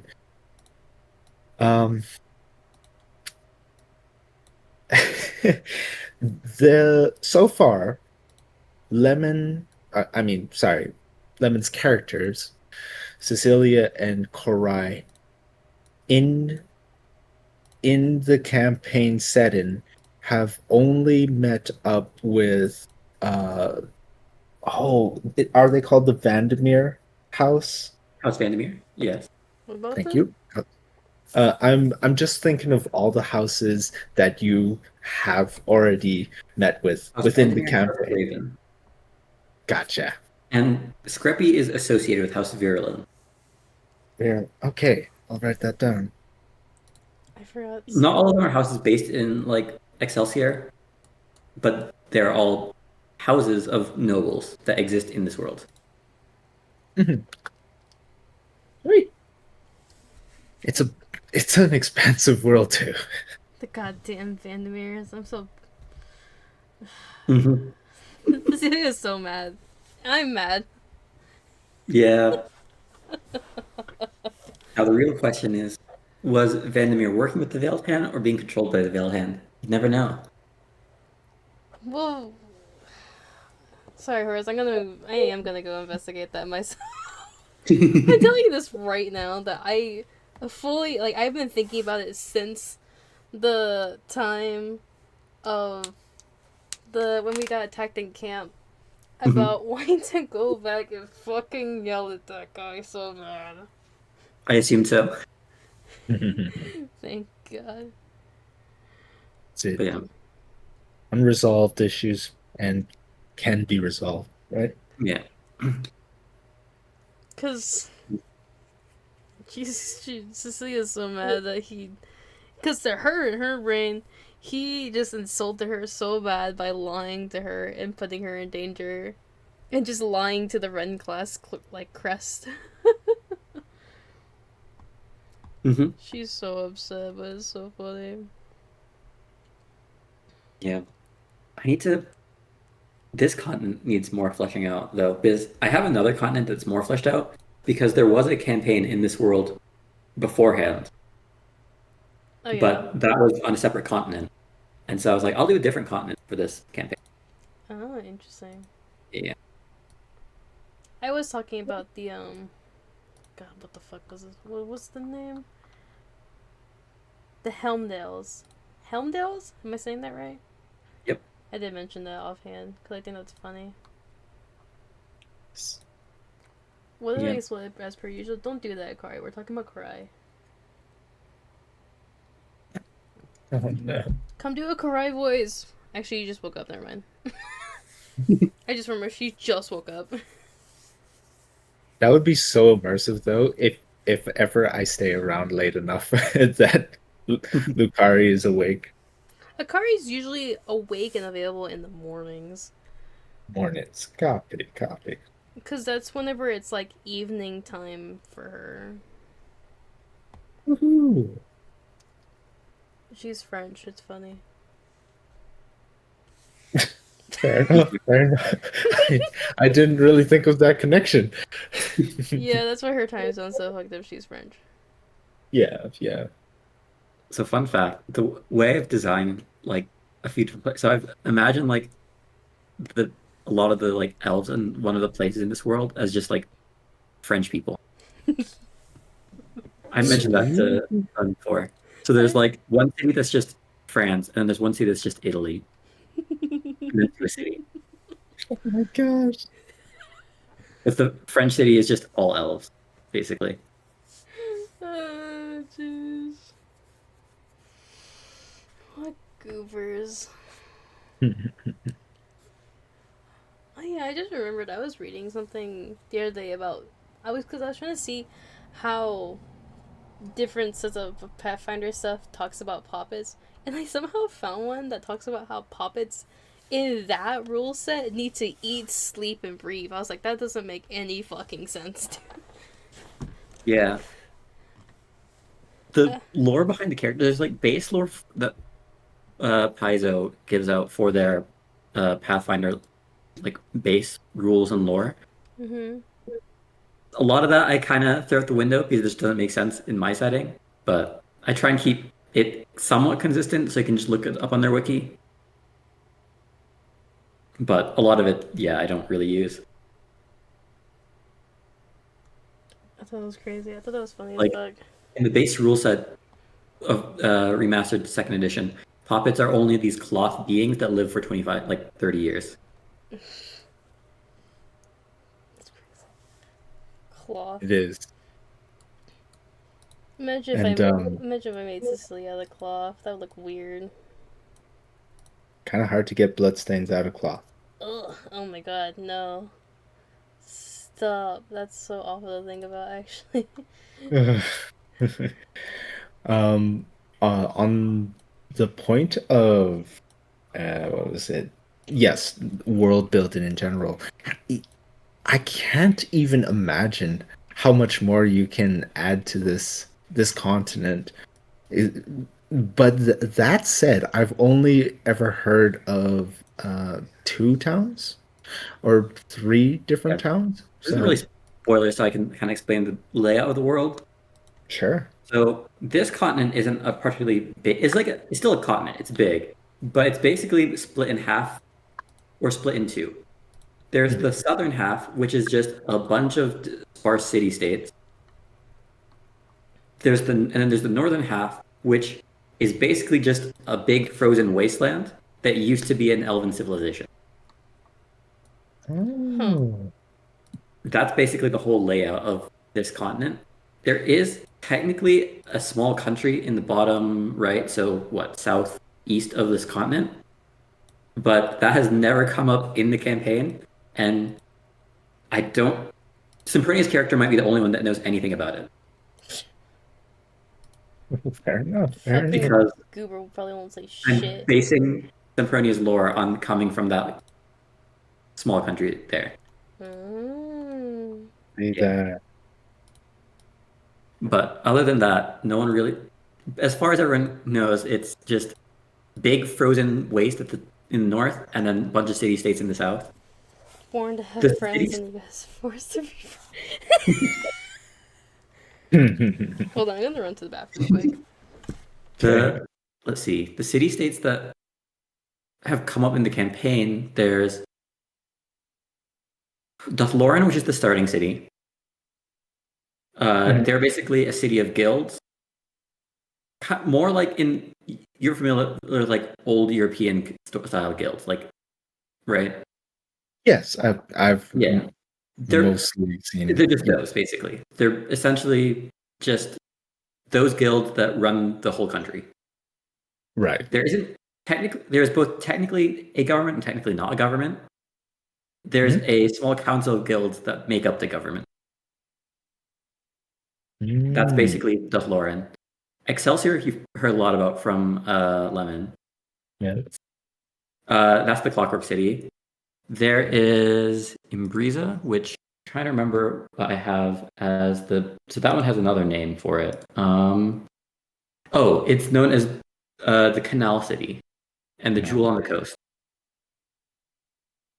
Okay. So that's Imbriza. That's the state that I mentioned is just Italy as a city. Like imagine Italy, but with like half the population is just devils, and the other half are mages. Unreal. Oh, that is unreal. So that's Imbriza. There's some like angelic creatures there too, but they're a minority. Mhm. And then there is. Wait.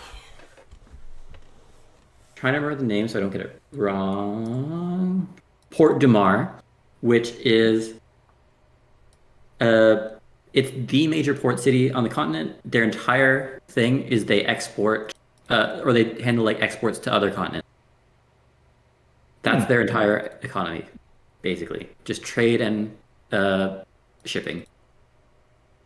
Gotcha. So those are the four that have been mentioned so far.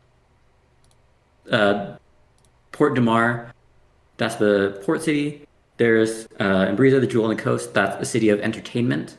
Excelsior, a city of innovation and clockwork, and then Duthloran is known as the Guild City. There are, let's see, two more city-states that exist. but those have not come up yet. And I also don't have much lore for them, but they exist. Gotcha. 2 more. Yes. And then there's the entire like frozen expanse in the north, which is just the destroyed Elven Empire, which is going to be the topic of the next chapter. So I'm not going to mention much about it right now, because the entire next chapter is just going to that port or going to that old civilization. That sounds like ass. Yeah. Okay. It's gonna be cold. If you remember the vision that Demir had of that person she was trying to meet that just got fucking murdered with blood gushing out of her back, that's next chapter. Oh lord. Well. I don't want cold. Did you mention the wine visions or no? I only mentioned Cecilia's because I couldn't remember Sempronia's and Demir's. So Demir's wine vision was this is pre this campaign lore, but basically there is a person named Gavriel, Gavriel. She's an elven woman, magical elven woman, who basically told Demir, meet me at this time up in this place, which is up in that frozen expanse. And Demir intends to go up there at some point, and Demir's vision was of things that might potentially, we don't know if they're actually going to happen, during meeting Gavriel up there. What the things that happen essentially amount to so Gavriel had a partner. I say partner because the party doesn't really know what he is in relation to Gavriel.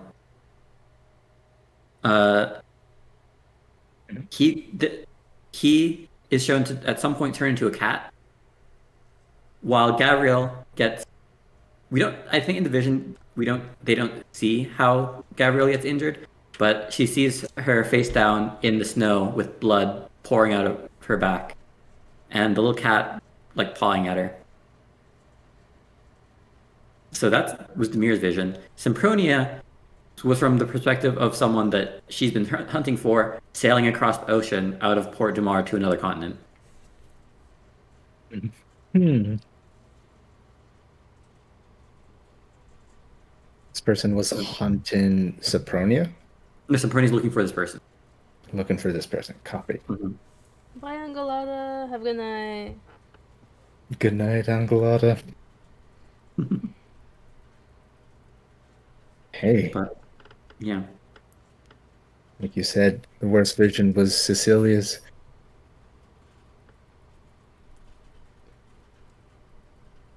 Fucking crazy ass shit. yeah. Because Sempronia's We finally Cecilia's got was- to those, so. That was wild. yeah. At some point, I will finish the wiki and I can share it to Lemon or somewhere here, and you can read it. I'd appreciate But- it. It's gonna be a while. It might end up just being after we finish Act 4, because then I'll have a lot of free time. Because I won't be like prepping for the sessions. I can just like write everything out. Fair. Absolutely. Yeah. On that note, I wish you guys luck. Lemon with your drawing. I am gonna head to bed. Good night, Horace. Thank you for showing up. No problem. A very See you good night to you. around. Yes. See you later, Steel. See you. Goober. I would love to one shot with you all. Just come in as the NPC that's, the playable character that's just super excited about everything you do. I should be a wild puppy. And then anytime anybody does anything, I just spin around in circles and then faint. Stop. I love this campaign so much. It's so wild just hearing it. So imagine you being there in person, having to deal with that, which you've elated. You've relayed how animated you are about certain things that have happened. And that is so cool. Horace does a wonderful job, but it's the team together actually engaging in what is happening that makes this wild. Oh, oh, do I? Okay. It's saying. I got the link. Can I mention this? Yeah, of course. Okay, but it's saying alert. Pathfinder build. Sorry, Path Builder. 2E would like permission to save character information and 3 MB of data to your browser. Oh yeah. Oh yeah. It's asking me for my cookies. Well, I've just given you as path builder. If I recommend, or I would like to say, just make a fucking character, dude. Just do it for funsies. If Forrest ever needs you, then Absolutely. you just have it. I will. I will. I Lemon. It's almost, what is it? Almost 2 o'clock. Yeah, I it's think approaching 2 o'clock. I am going to call it for my evening. I do hope that you're able to finish up your PNG tuber for uh, this week's DST session. Yeah, I think right now what I have put together is already looking pretty okay. It's very nice. Just what just what any character would look like. You've got the bags down. You definitely got the tired look of being out there in the wilderness. Because I'm trying to see how I like this head movement. See, yeah, you don't have pupils because the characters don't have pupils. So you've done a great job showing eye movement. I'm also trying to move the head around a little bit so that it looks like really like grooving and schmoving. Gotcha. All Mm. right. But that's all from me. So you have a very good night, Steel. Thank you. I hope you had fun listening to all this chaos once again. I did. I did. Thank you, Lemon, and have a very good evening. Good evening. 10.5.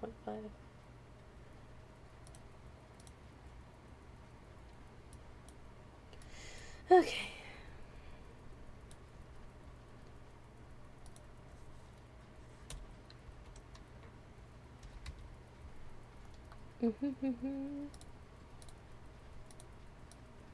Okay, let's see.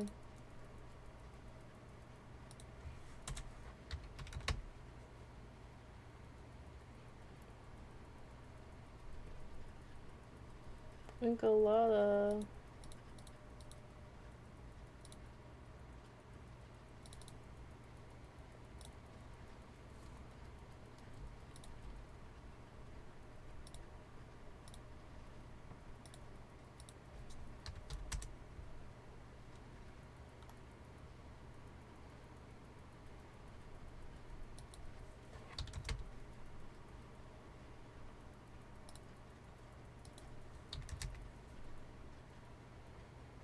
I'm gonna chill a little longer. Well, you're allowed to chill as much as you want, Angalada. I am just messing with numbers. I think that looks fun, actually.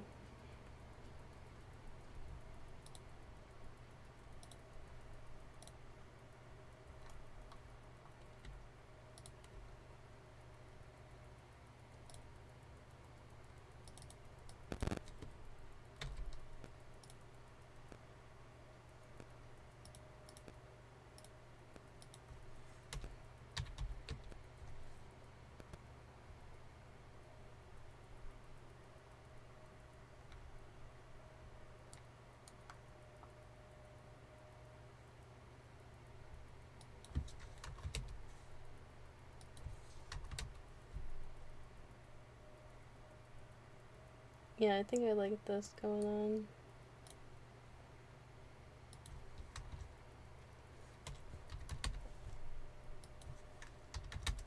Is Noun still live on Galata?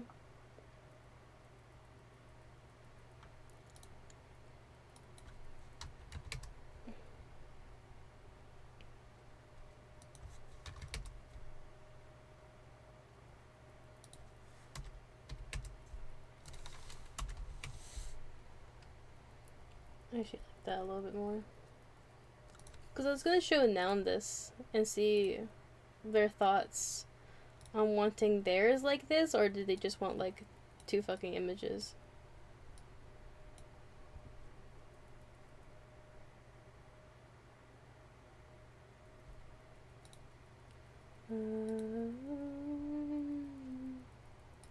Okay. 2 weeks from now I'll be less busy. Survive until then. You want me to survive until then? Okay.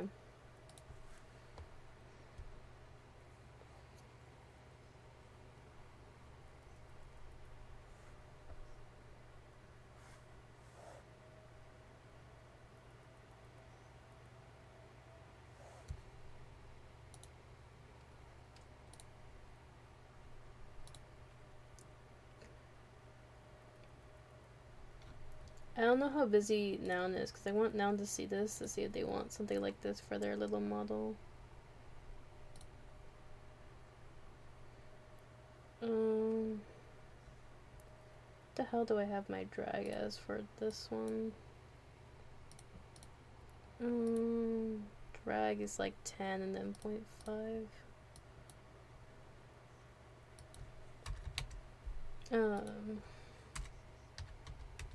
Let's see. Oh my god. Why did it bounce like that? Stop. Stop, stop, stop, stop, stop, stop. Oh my god.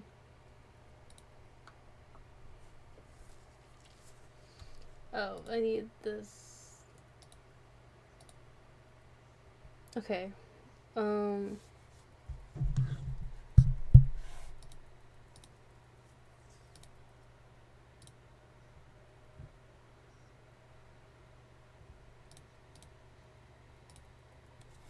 Are you spinning again?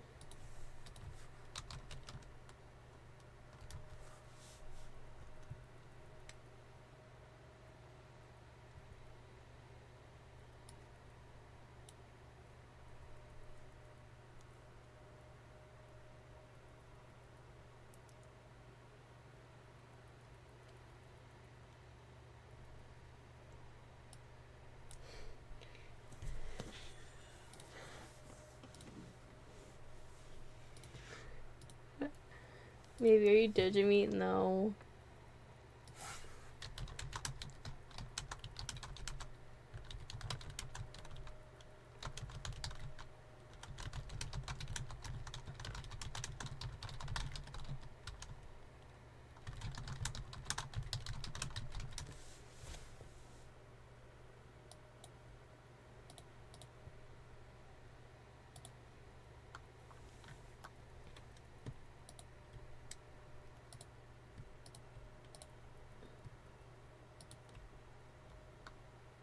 Oh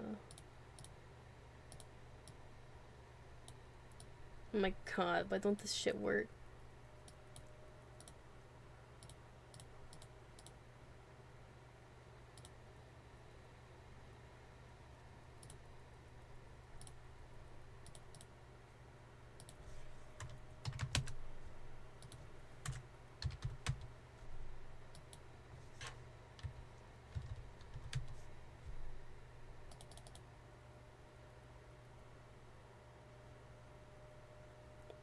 Why is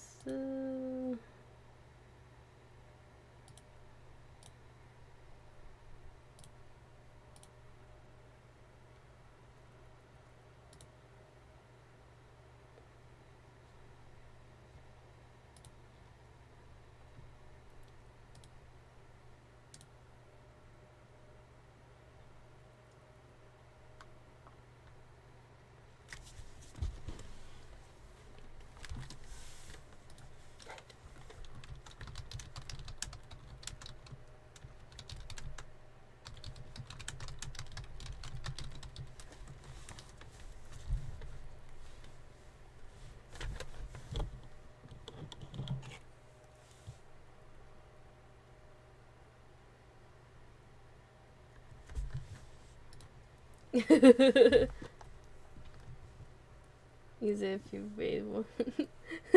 We get down on each other's foot.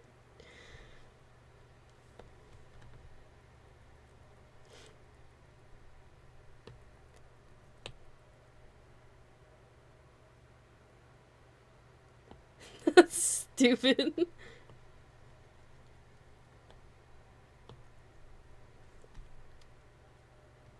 No.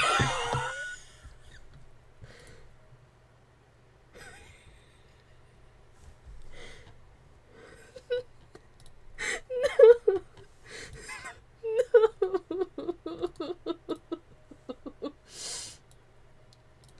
That's so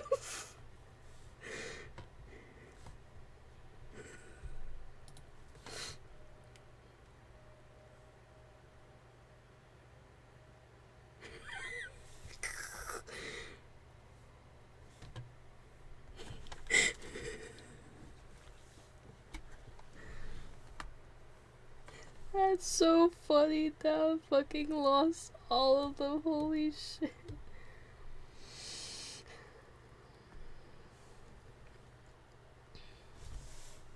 Angela, stop enabling them. Stop giving them more money. The fucking...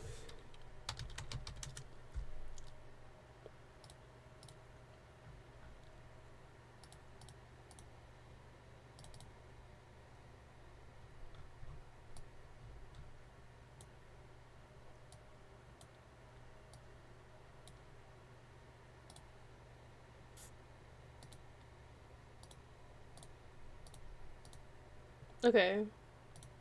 Oh, that's so fun.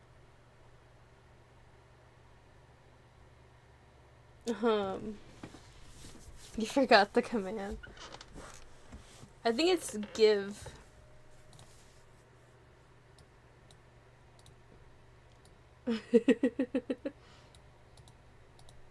Please, please. Okay. Thank you, game. There.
Oh my god, stop enabling them. Stop.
Let the heist. Who's gonna tell her? I don't know, dude. No, did she do a heist? Stop.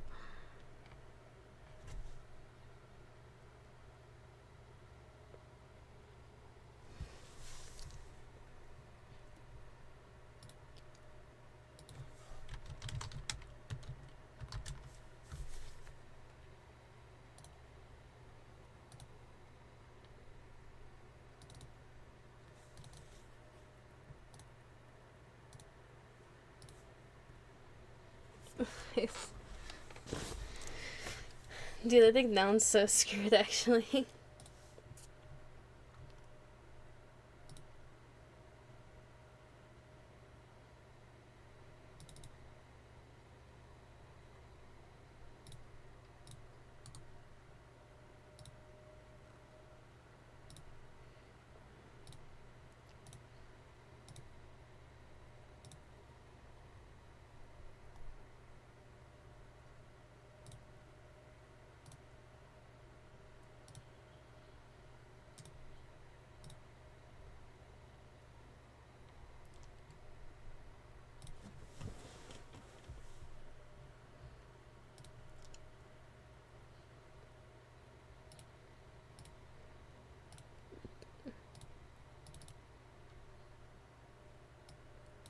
I found.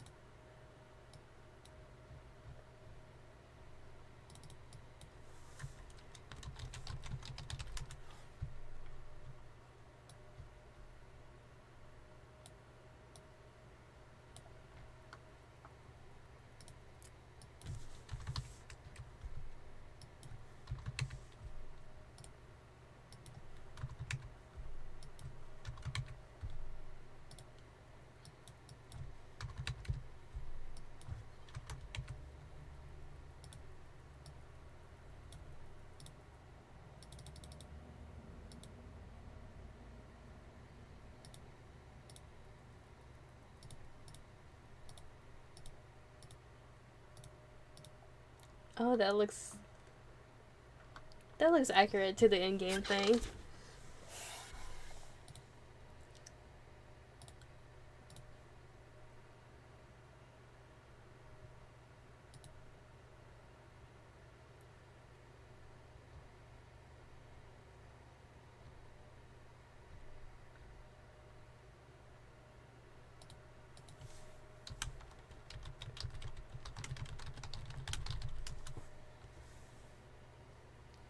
I think honestly this looks pretty okay.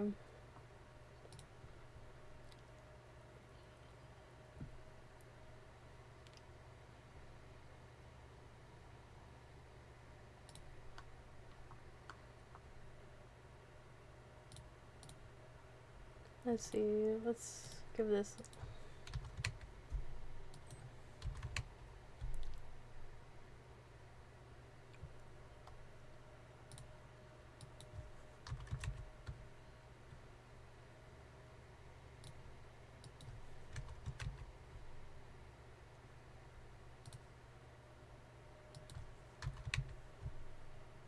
Wow, that's a big one heist.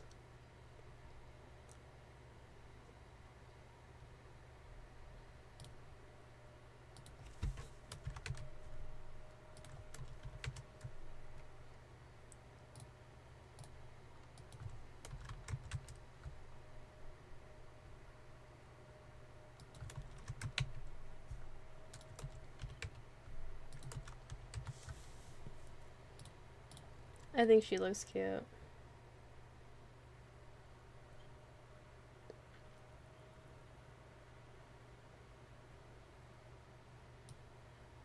Interesting, watch streaks are a thing now. Watch streaks have been a thing for a little while.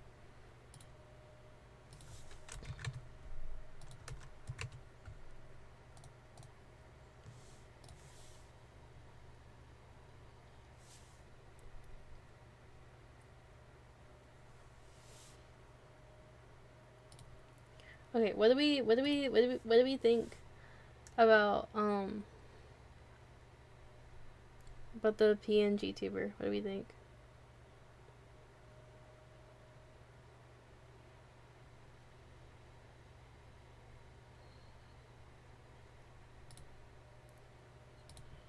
I think she looks really cute.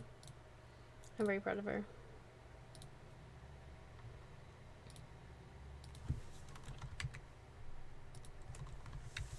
I think I want her nose to move a little bit.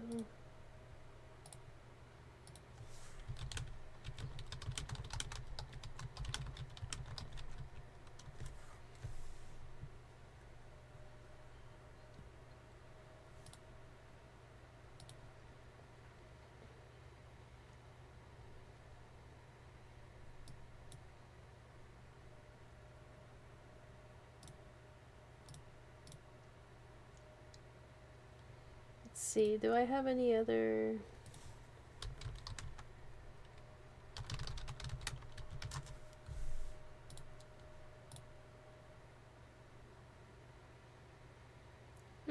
I'm trying to think about how I do their mouth.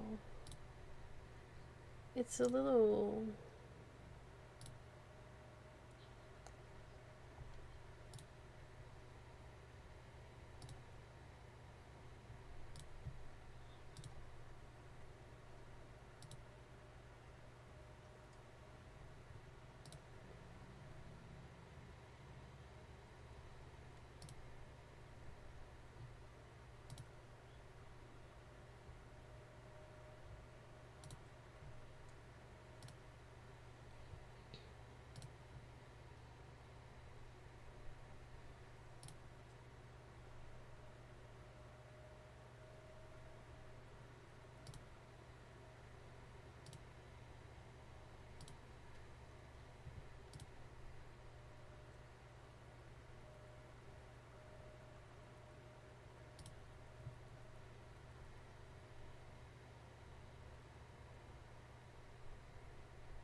Actually, this program is like shitting my house.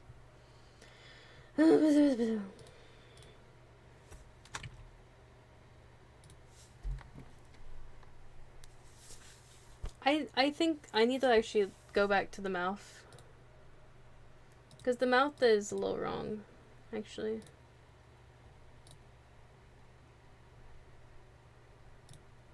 They do not talk like that. I am wrong.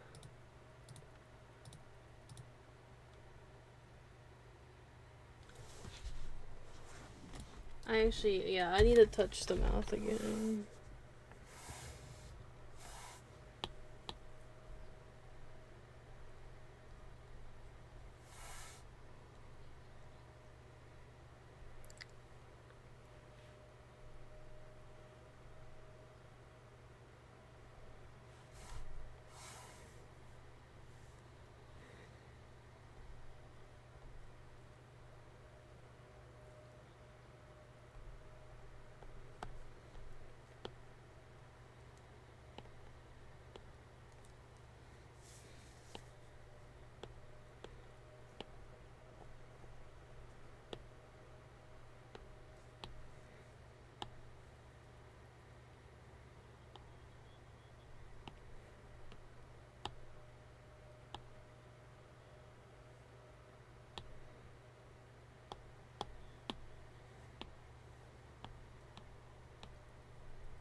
I think the way I have this mouth is a little better, actually.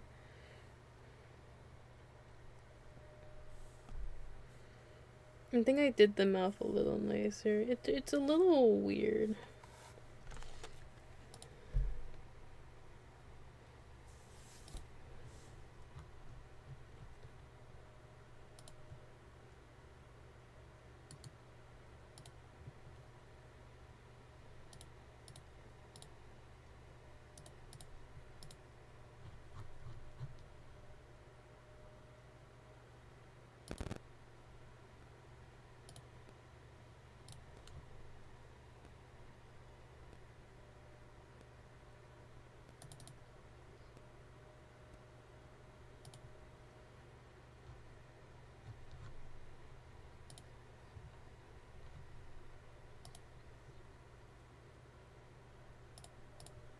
Let's see.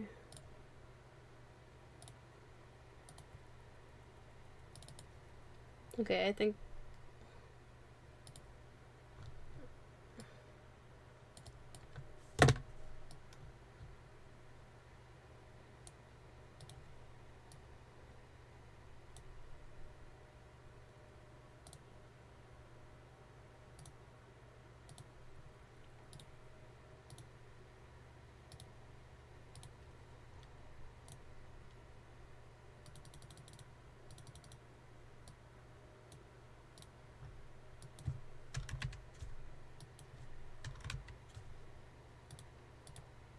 think it's a little. No, that's so creepy as fuck.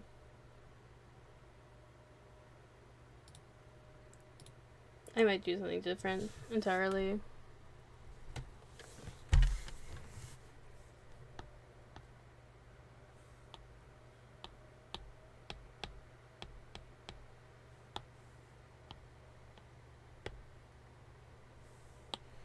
I might just do something completely different. I don't like how this looks.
What is that?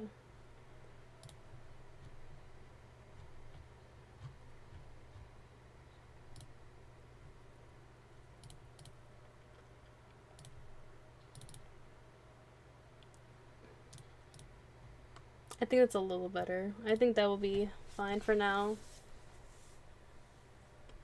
I think that's cutesy.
think I might leave it here for tonight. I think this.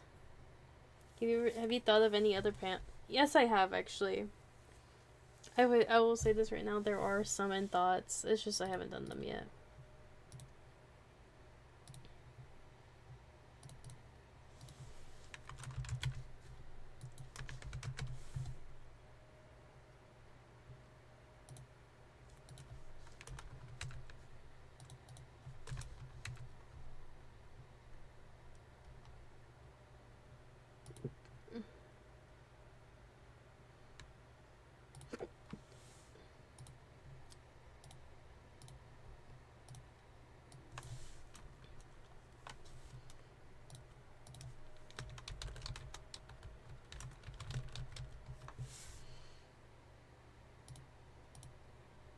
Okay, the file has been saved.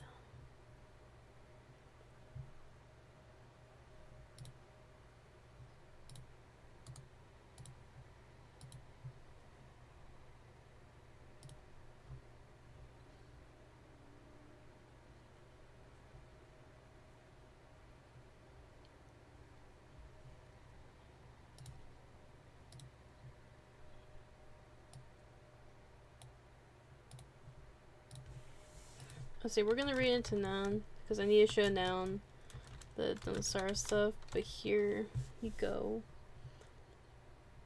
So y'all have a good night. Take some rest, get some sleep, get some water. I don't know if I'm gonna stream tomorrow. It's a big and if or maybe. But have a good night.